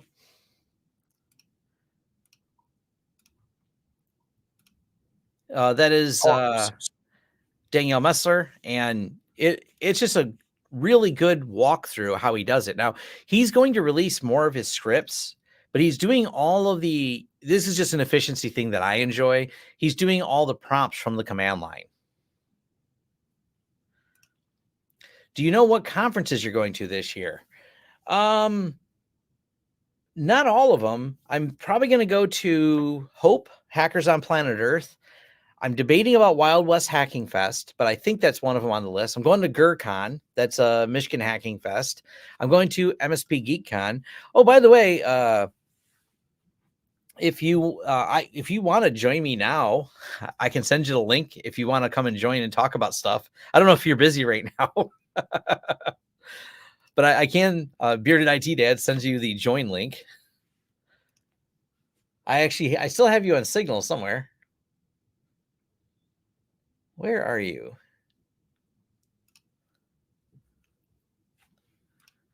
So I'll message you on Signal. Oh, man, I haven't talked to you in a minute. So I'll put this join link if you want to join the live stream. There we go. Cool. All right. That's how you know if someone really knows me. They message me on Signal. By the way, Signal Messenger is still my go-to messenger for things. It is my definite favorite way to do this for doing any of the secure messaging between friends. But I'm debating about I've been putting in my newsletter and mentioning it in some of my vlogs, but I will make a list of places you can find me. And I also want to make it so it may be something you're interested in. I go to hacking events. If you're into hacking things like I am, you will probably want to go to these events too. The Hackers on Planet Earth, I just tweeted that one the other day, and that's a conference that only happens every couple years.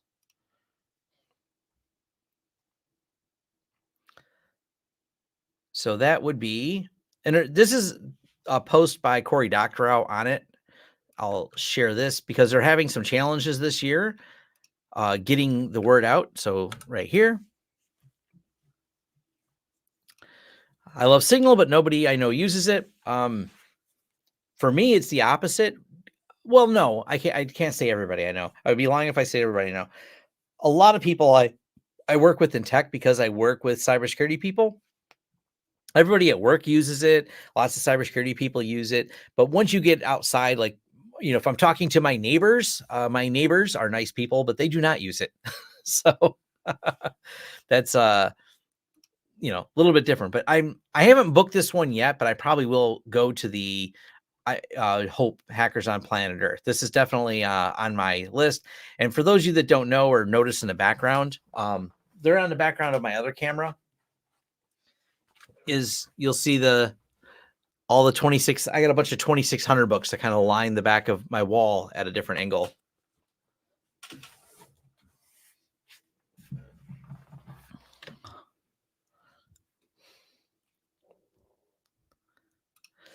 Any MVR software recommendations for large security cam deployments, 80 to 100 cameras? Pretty much, we like Synology quite a bit. We've done a lot of Synology units. We've also done, because we've done some support for school systems. They a lot of school systems in our area are all using ExactVision. That's a pretty popular one as well. But Synology makes a solid product, so I've been really happy with Synology. Only folks I use with Signal with are at work. Yep. Travis, we brought Travis into the use of Signal, I guess. Random question. My office lab is 20 by 20 feet. I constantly get shocked on everything I touch. Is this solved by humidifier or something else? Probably humidifier. First, check the humidity in there. Get some measurements of what your humidity is. So that is the first thing. Have you heard of Genetech? I have not. I'm in the government. It's been fun swapping out 200 plus cameras.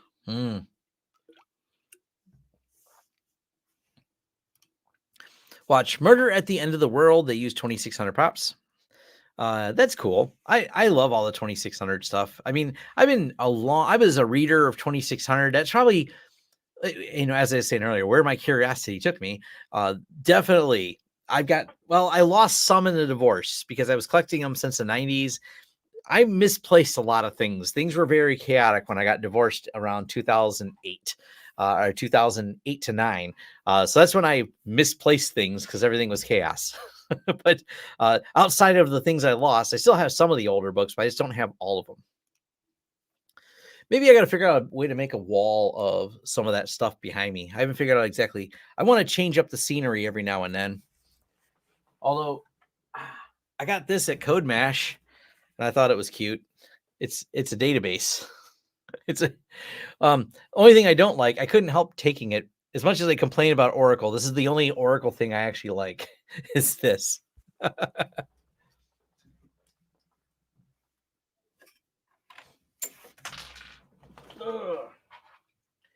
I do have to glue this back together. This is one of my 3D printed things. It looks like it's just a fist, but it's supposed to have.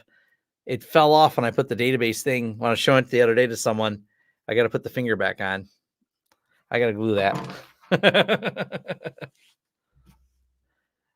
Yeah, I thought it was just cool. I was like, it's just one of those things. Like, it just belongs there.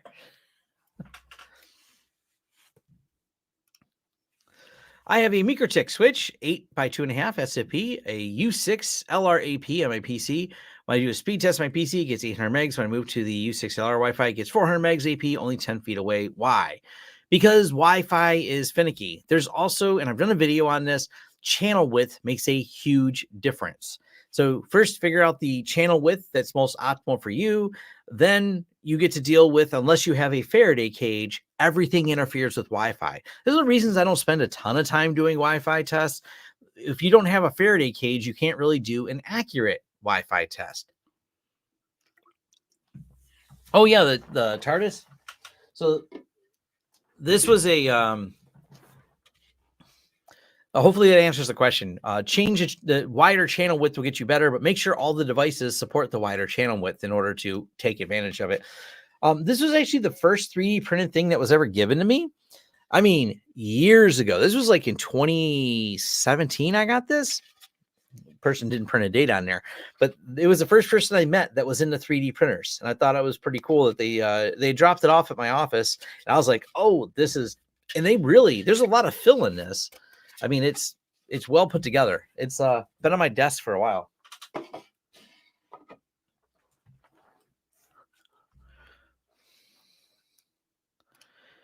Random side note, but now you're interacting with your background. I just noticed that there's an autofocus really quick and it's much better than I'm used to. This is a cinema studio camera. So this is why I can do things like this and talk about how close can we get it? I wonder. Whoops. So it will do this and focus on the background and focus on me. Yeah, it's just because I have a studio camera this is like $1,000 lens and a $2,000 camera.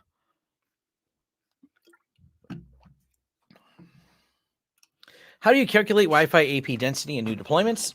Well, you can use really it works well. The UniFi has a planning tool you can use. So if you use the UniFi planning tool, that is actually really helpful. Um, each model UniFi tells you how many devices it supports. You don't put it at the max. Maybe I always say 50% of that.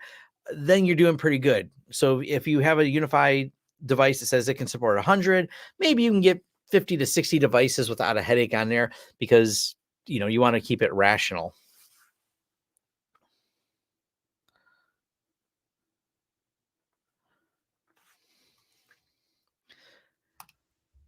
Hey, how's it going? Doing good. How are you? Thank you for having me. Oh, absolutely. I'm like, there's you've been around a while. You know what the 404 joke is, right? For the I want to do a 4-hour, Oh, 4-minute yes. one. uh, That's not today. I'm an hour and 50 in. I'm fine still, but there comes a point when my voice gets hoarse and I don't know what I'd have to have with me, like some tea with lemon or something to talk for 4 hours. I just would figure a good whiskey that way. It makes it to talking easier for longer. It does. It does. Your set, it's been a minute. Your set looks really nice, by the way. Thank you. It's actually all backdrops because behind this is just bare drywall. I'm actually in the middle of building out a studio. Like if I panned the camera off a little bit, you can see. these are the temporary. secrets. These are the secrets of Yeah, creators. It looks really terrible outside of this frame. exactly. I picked the wrong shirt to wear a black shirt on a black backdrop, but oh well. Yeah. So, what conferences are you going? Oh, by the way, first, this is the Beard IT Dad, aka Dakota. That's how you're at least in my signal. Yes. You do a lot of great stuff. Go subscribe to his channel. You talk about careers and a lot of the stuff that I'm not as good at because you've spent more time in researching that about what certifications are good. And you're just like me, you're a practitioner. You actually work in this industry. That's where your insights Yep. come from. Yep, I'm actually a hiring manager. I'm the director of network operations for an internet service provider. We're doing really cool things with fiber optic network to the home. We're talking like residential 10 gigabit symmetrical internet to the home nowadays. I think that was a discussion that came up. And we talked about this in our little group chat, but someone had messaged me on Discord. One of my people who watch my channel, they were commenting on another YouTuber who had done a video, but missed a lot of the stuff about how it works. And I said, I'll just be honest. I said, no shade at them. They don't do this for a living. So there's a difference between reading in the book and maybe understanding enough to try it in your lab versus you work at a big ISP. You get a very different perspective on how these things work. The same with me, working in the industry gives me different perspectives that I like to share back. I think Absolutely. a lot of us in the group, even Jeff from Craft Computing. Jeff's background is working in enterprise IT for a while. So he's bringing that experience with him. And that's how we make a lot of our videos, our little friend circle, if you will, that we always are referencing each other. We could roll the internet with the friends we got. Yes. Definitely fun though. I think that YouTube has been it's been so much fun because all of us can get together and do this and just keep sharing it. And I've started listening. You turned me on to the people over at the Art of Network Engineering. I've really enjoyed that podcast. Those are just good interviews on there. Yeah, and to be 100% honest, that's kind of the direction I've been heading with the channel more. My channel is centric around career advice. I try to help people realize that getting a career in tech isn't as scary as it seems. But I only have, like you were just saying, one specific view on the industry. I work for an internet service provider. That's what I've been doing for the majority of my IT career. Someone else has a totally different perspective like you in the industry, so that's why I try to like bring on different guests. That everyone has a different path and journey into this, and it's cool to listen to the different stories. Oh yeah. I think David Bomble's done a good job on his channel because he's gone and he does a lot of these interviews with all these different industry people.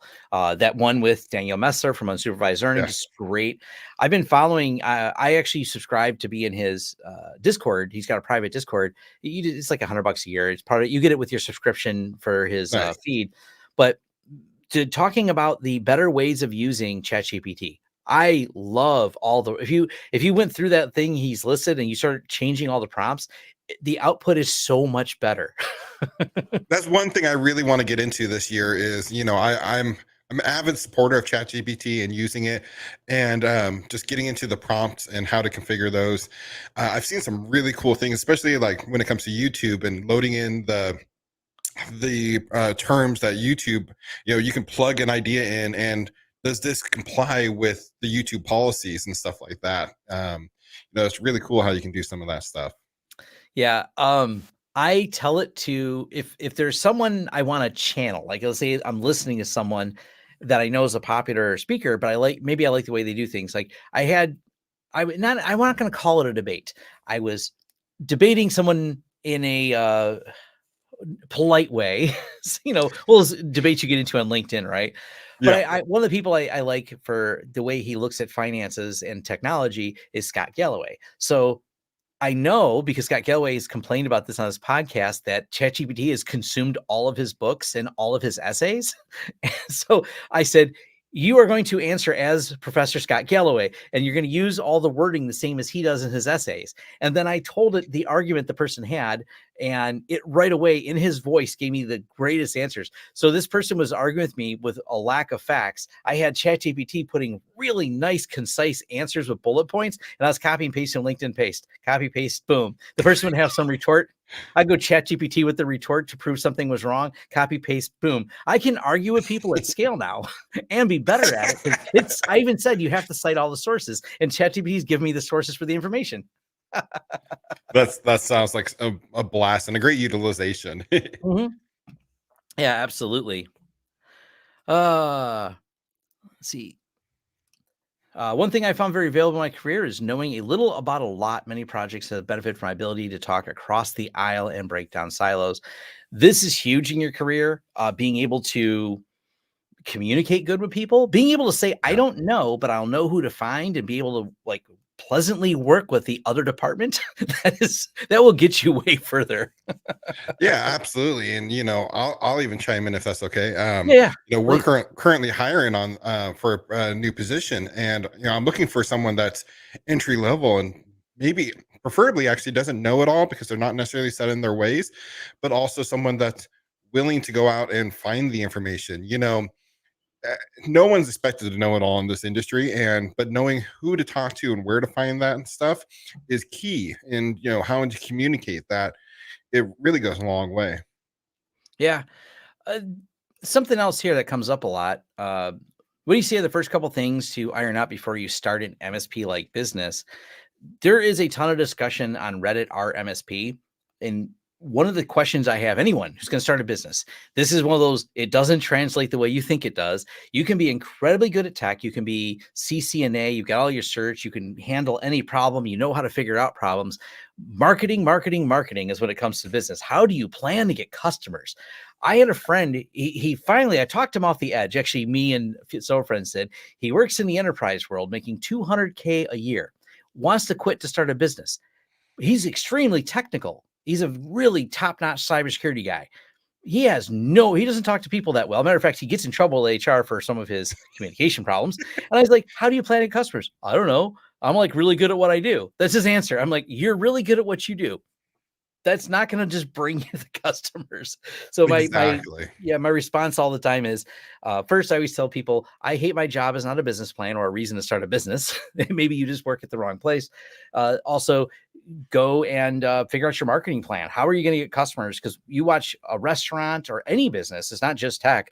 Why do they go out of business? Why don't they last more than a year? They couldn't figure out how to get customers in the door. They couldn't figure out how to get product in people's hand. They couldn't figure out how to have people get their services. So my question always is, how do you plan to get clients? And I'm just going to steal them all from my current employer. You've probably worked at the MSP and IT business and watched people. Oh, I'm going to do what you do, but I'm going to steal all your clients and go do it for half the price down the street. That never works out well. No. Uh, I will let one of my other ChatGPT secrets, because I see people saying Tom GPT for answering comments coming soon. I am working on a Tom GPT. Another one that's funny is, I mean, you probably read the register and all their snarky comments. Oh, yeah. Tell ChatGPT, you are the register. I need a snarky comment for this. And you can hand it an article and it will write the snarky. I said, give me 5 snarky headlines that are just like the register, and it will just hammer them out. Trust me, more of my posts are written by ChatGPT than you realize, especially if they have puns in them. I'll even say that add puns to my headline. You know, I on my channel, I get a lot of people worried about AI taking over, the industry and stuff like that. But AI is just no more than a tool. Yeah. The people who utilize it as a tool and such are going to go so far so quickly in this career. The people that are so opposed to it that's going to take over are just going to be left behind, I think. It's like anything else. The calculator made calculating easy, and it's just kind of each thing is just a new iteration of a fancier tool. A computer's a really fancy calculator. A regex is kind of a calculation. I'm not very good at regex, but now that gap has been filled by ChatGPT. I actually did a consulting, and the consulting I did for someone was they didn't understand, and maybe I need to make this video, how you take log files and build grok patterns out of them to import into a log ingestion tool. I'm like, oh, I know that's very complicated. If I had the time, I would reach out to my friend Phil, whose license plate is said awk. That dude can write regex. Just he looked at a log file once and goes, let me write you the code to get that parsed, and just typed it. Didn't look up anything. He just typed the command, and I'm like, how did you parse all? That's a lot of information. This will fix the parser. But because Phil is busy a lot, for good reasons, you can actually take all that data, dump it into ChatGPT, and specifically, I was doing it for Graylog. You tell ChatGPT, I need you to write grok patterns for log extraction in Graylog. It'll say, okay, I understand Graylog. That's its reply. Here is the log files. I would like all these fields parsed. And you give it like 3 or 4 samples, and it says, here's the grok pattern that'll work. Done. That's such a useful tool. And I got a question for you that Yeah. I've heard a lot is back in the day, Google was the IT person's friend. If you didn't know something, you just go Google it. And that's been the norm for a long time. How much has ChatGPT replaced Google in your day-to-day, like things you do and look up? I would probably say it's replaced 20% of my Google. There's Oh, really? actually, yeah, a lot more than I expected. And it's because I was always usually site searching. I do more site searches to Google because I'll ask a question, but I'll usually want it to narrow down to Stack Exchange, narrow down to Reddit responses. I've found that ChatGPT does a really reasonably good job for some of the information I need, especially because sometimes I'll be looking up a command parameter, and especially if it's an obscure one that's not necessarily chained together in the man page that I want or the documentation page. So ChatGPT seems to do a really good job because then you can just in plain text explain, my goal is to use, I was using FIO the other day. I said, I need FIO to do some file system testing. Give me the parameters that would create this. And I laid out, I need 27 terabytes of data created across this to do some speed testing. I was testing a large server. I wanted to burn it in. It just spit out the command. I could just copy and paste it in and it's done. I know I could have sat down and figured out all the command parameters, but I didn't have to. Yeah, exactly. So I would say that's definitely a really good use for it. Something that's fun, if you go back in history, when Google first came out, there was, I think, an article in one of the PC magazines where they were talking about how it will end the need for us as IT people because people will be able to search and find their own problems. I laugh. I want to find that article again because I thought it was the dumbest article, but it came up again as a Reddit post because there's that Reddit subreddit called Age Like Milk. It was the top post in there at one time. Google will replace IT people. Yeah. Nah. No. Yeah, fun stuff. What year did you start working in tech? Officially, I started in tech. Let's see, it was about a year before the pandemic. So, 2018 officially started in tech. Now, I ran my own website design and development company for many years before that, just as a hobby business. And I mean, in high school, I did my Cisco CCNA certification. That was really cool that my high school actually offered. It was through the NetAcad program, and we had a class. And you would graduate high school, and that's when the CCNA was super powerful. And you would leave high school with almost getting 6-figure job offers at the time, which was mind blowing. Because you had your CCNA. So I've been doing tech for a long time, but officially since 2018 or so. That's one of the things I like to point out to people is the hardest part's like that first step of getting started, but you Yeah. can rapidly, rank up your rank up your career pretty quickly. You try to find the right words for that. But Yeah. it's one of those things, if you have a lot of passion for it and just knocking on the doors to get there, doing the CCNA, I think, is an important one too, to understand networking. Because even if you're not going into Cisco, anybody who's hiring would know that you are going to, like, if I see someone at CCNA, okay, they understand networking. I'm not going to have to tell them what a subnet is. Yeah, and I think it's arguably a good point that CCNA is a good certification for no matter what career you're going into. You're going to use those networking skills in cybersecurity. You're going to use it, of course, in networking, programming. I mean, every level has some degree of networking. And as a hiring person, if I see someone who gone and got the CCNA, it shows me they have a level of discipline to actually study for it for the most part. There's a few people out there that do, use brain dumps and stuff, and you can tell those people pretty quickly though. Yeah. There's a lot of, I see someone mentioned that they're self-taught in programming. And I think that's awesome as well. Matter of fact, Yeah. one of the weirdest hires I had back when my retail store, this would have been circa, I think I hired him around 2009 or 10. And it's kind of funny. He had a unique name.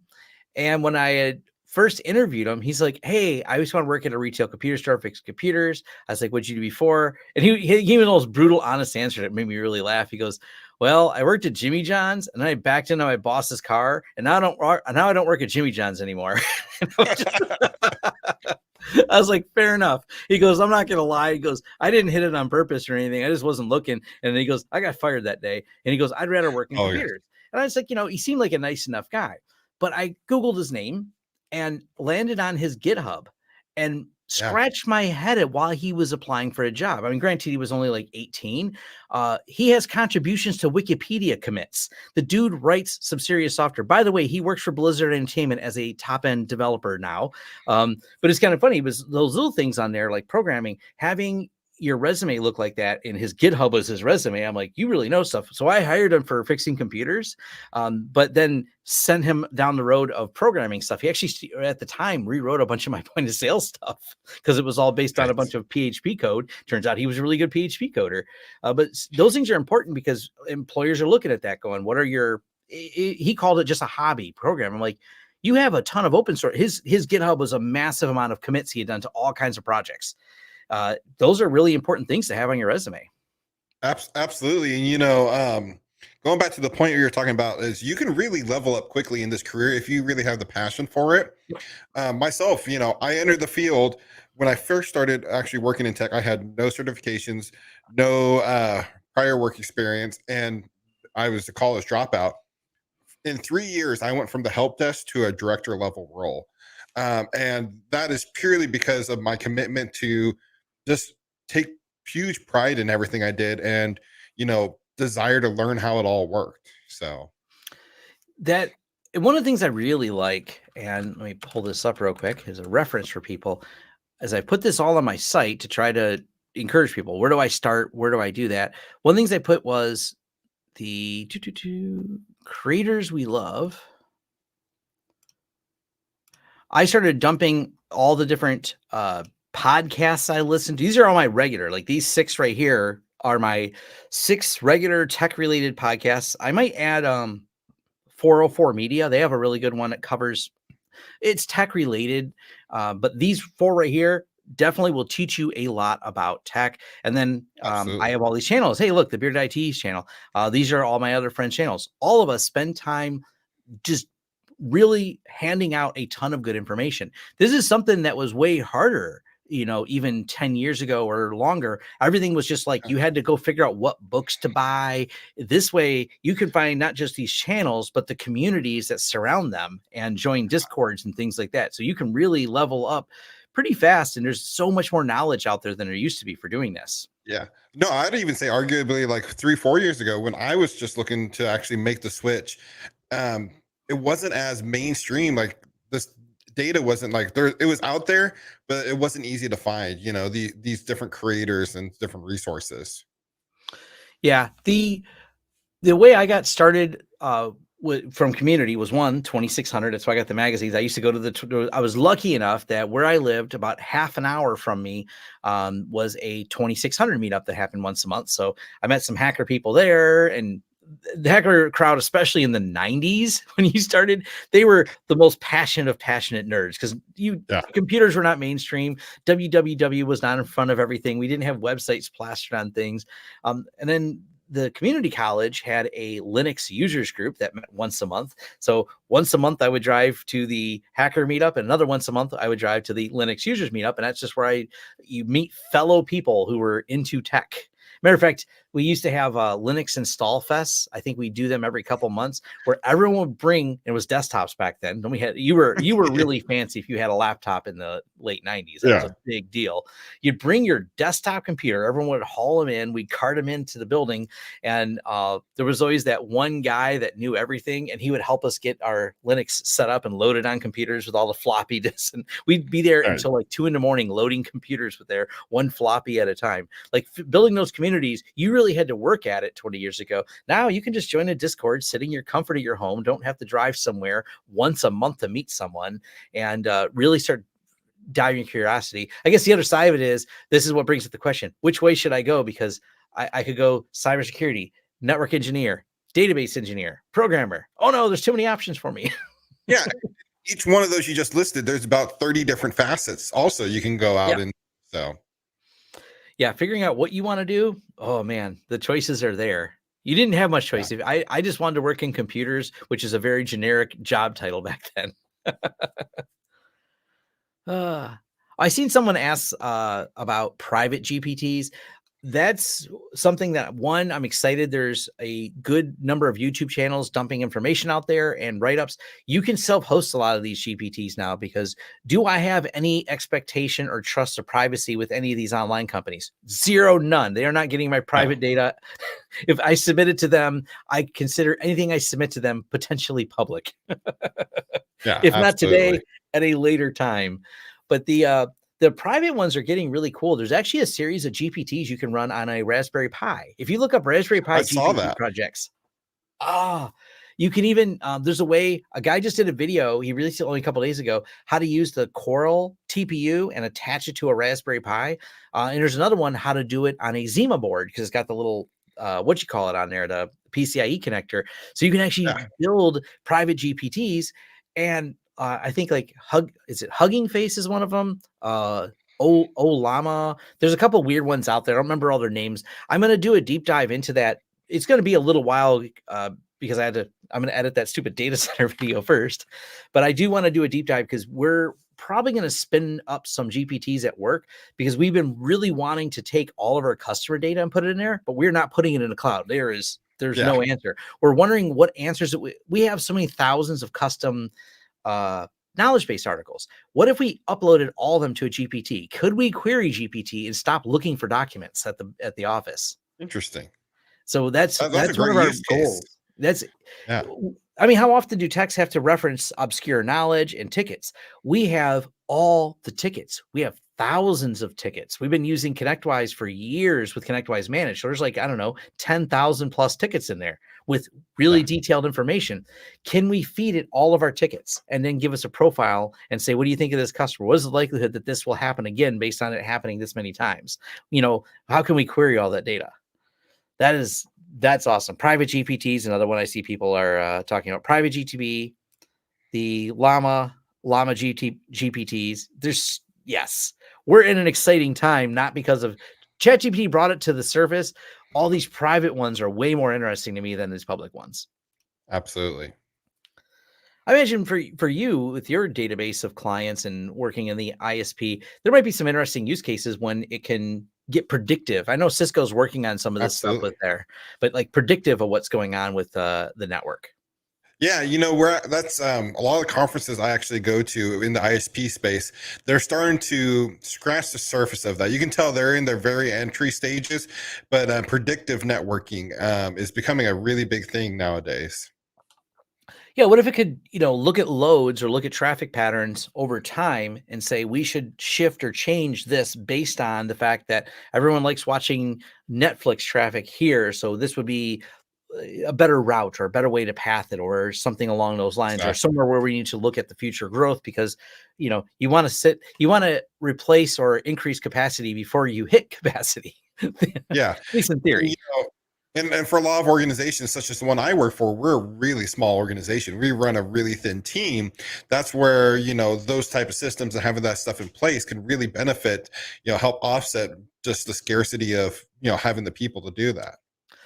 Yeah, there was an interview done in December by Risky Business with the CEO of Gray Noise, and Gray Noise was talking about how they're not using GPTs to do analysis on cybersecurity threats. They're using it to filter the noise, and it's doing such a good job. They said it frees up time for our engineers who know what the patterns are. It's good at just understanding like this is a big noise pattern and it's repeating too much, so it can just be filtered out of the results. And he went through a really good process of how they use it, not to be the expert. It's the level one basic stuff. Like, yeah, this just filters out and cuts away large noise. It also has a way of it keeps the distractions away from the text by something that doesn't happen very often, but happens often enough that it doesn't need to be looked at. He went over all these really interesting scenarios of how they look at data. And if you're not familiar with Gray Noise, uh, they watch the internet as globally for threats. They're watching when IPs pop up and what they do when that thing they do is nefarious. It's really interesting how they look at it, but how they do their discovery is really cool. That's really cool. One thing I think would be a really great implementation I want to figure out one day is connecting GPTs into my Graylog server, my syslog server, having all those logs come in and have it be able to do like predictive modeling of, advanced troubleshooting and stuff like Oh, that. yeah. So I don't even have to really, I don't have to like, okay, what's this log? It's already figured out what this log is and how to implement it and a fix for it. So It's I because you could say, well, the error rate, if it's only increasing by this small percent, you don't notice the trend over time. Okay, yeah, my yeah, logs have slightly more logs. But if you're right, if you had a GPT that really took the time to understand it, going, well, every day the error rate goes up by 6% on this storage server. And yeah. it's 6% more daily. That's a small percentage daily, but at some point that's going to cause me a problem. And if it could tell me before the problem, or if it just noticed a slowdown over time that is also indicative of some other problem, those are the little anomalies that can be harder to see unless you have someone who's really focused on it. But we don't got time to focus on it. It should be able to watch that and create that information, trending Exactly. information, and things like that. It's the ultimate, machine learning anomaly detection that that'll solve these stupid problems, I hope.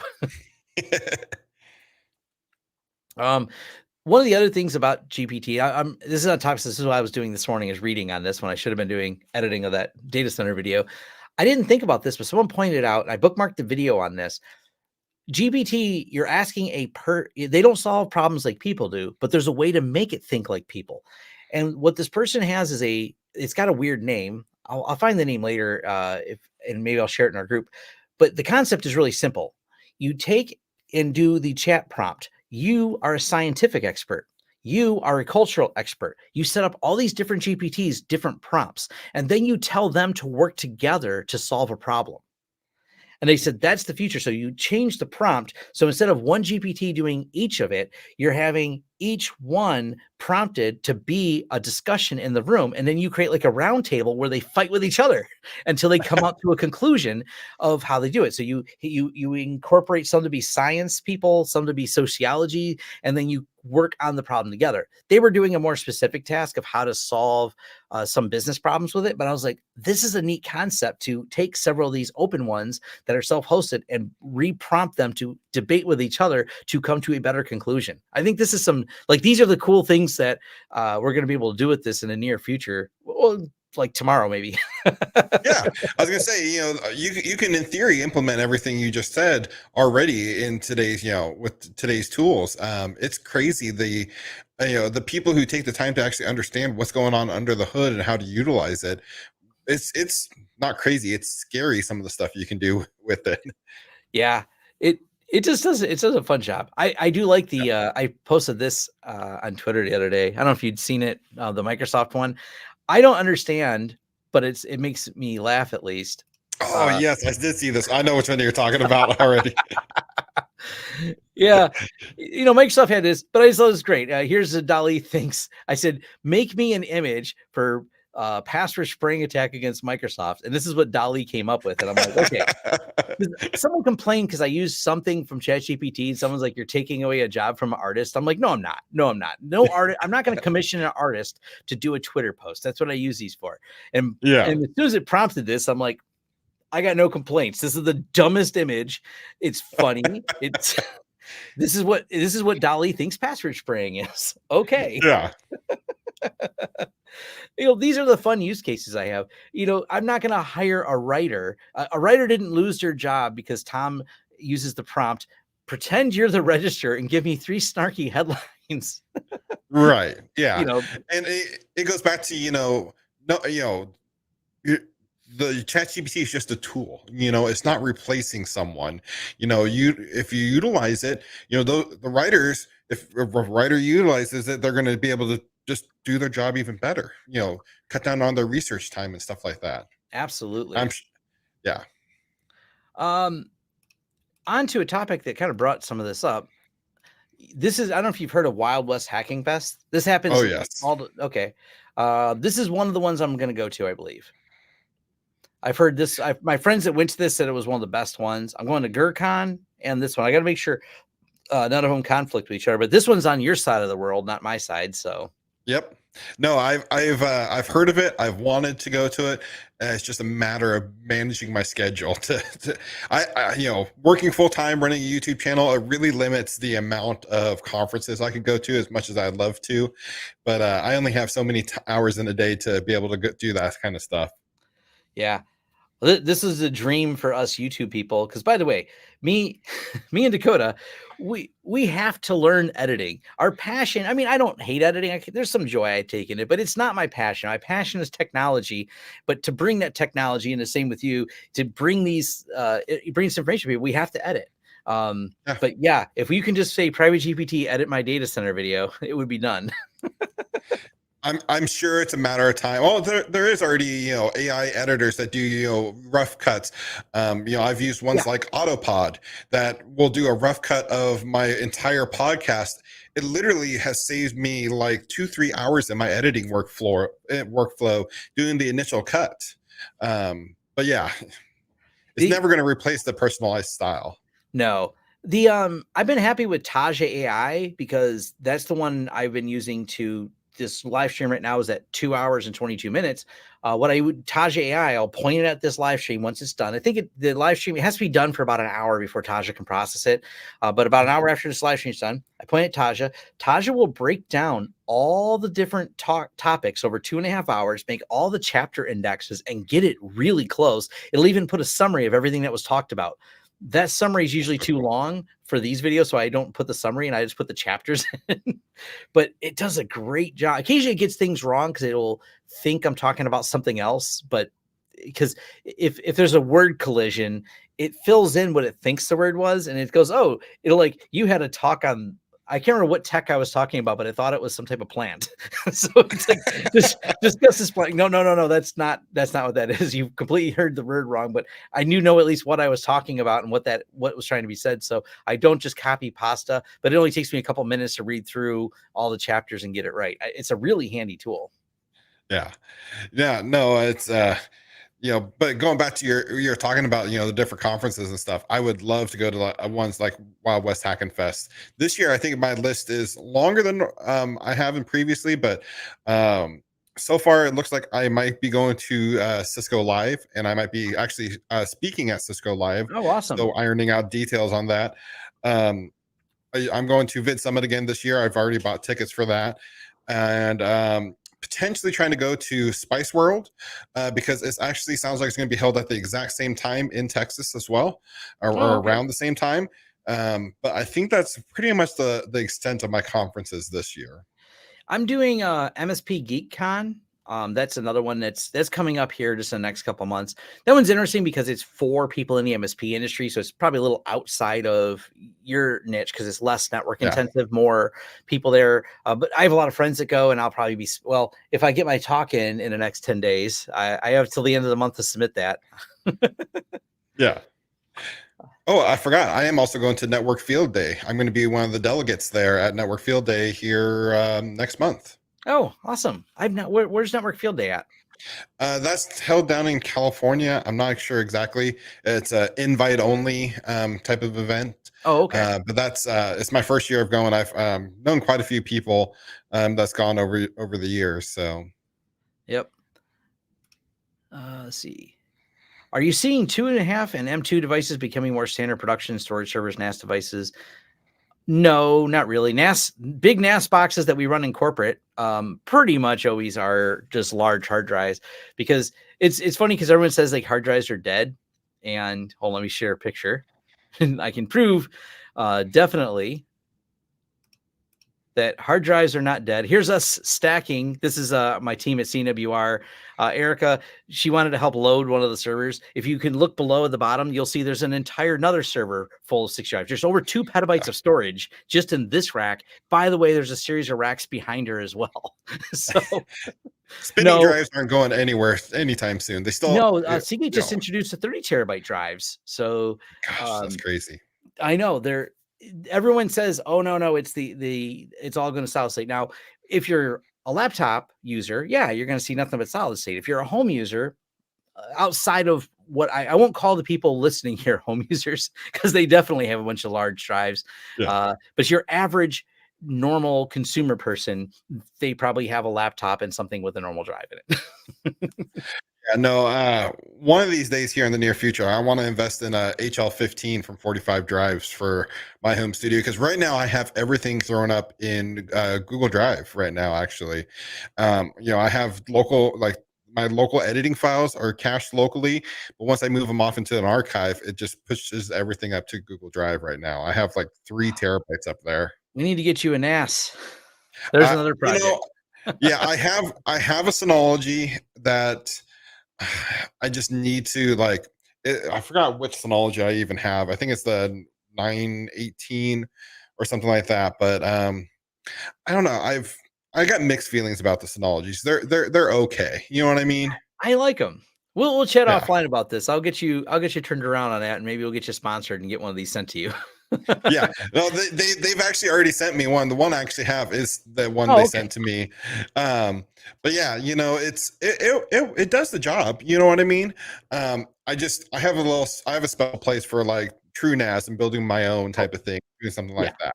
All my stuff here is hosted on my TrueNAS. So that's I have Yeah. Synologies. I have Synology for my cameras, Synology for some of my personal stuff because I like Synology photos because I think it's great. Some of the tools that help me de-Google my life. But I'll admit TrueNAS through and through when it comes to like editing and stuff. Oh yeah, Yeah. that's what's near and dear to my heart. Yeah. I absolutely. Once I get done with my 10 gig networking out here in the studio too, that'll be nice. Yeah.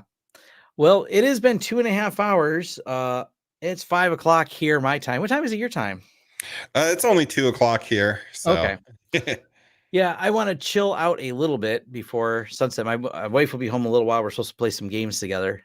So, and nice. my voice is finally, I hear it a little bit, and it's still maybe, I don't know, 5 o'clock seems like good whiskey time. It's a Sunday. Good. Especially on a Sunday, yeah, nice relaxing before the beginning of the week. I can completely relate. Yeah, I wanted to go. I was debating because it's finally not 0 degrees. It's gotten up to about 18 degrees. I thought about going outside for a little bit.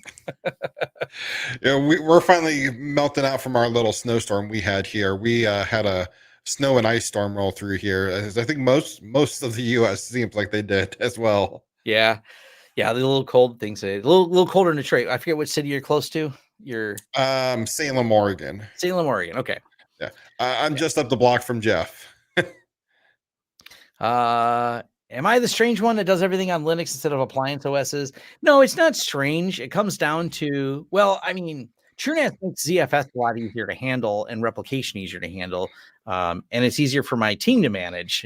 So I do a lot of stuff natively on Linux, but appliances are generally pretty solid ways to go. So I always get those people when I talk about PF Sensor, like, just do everything from the command line. Why do you need a UI at all? I'm like, because I don't have time to look up every command to configure a VPN or make a change. Sometimes the GUI interface is just so much quicker. Yeah, it just saw there's a reason. It's the same reason not everybody writes in assembly. It's just like it's just one of those things. But thanks everyone for joining. This was a lot of fun. Thanks, Dakota, for coming on. And I'm gonna go ahead and end the stream. All right, later, everyone.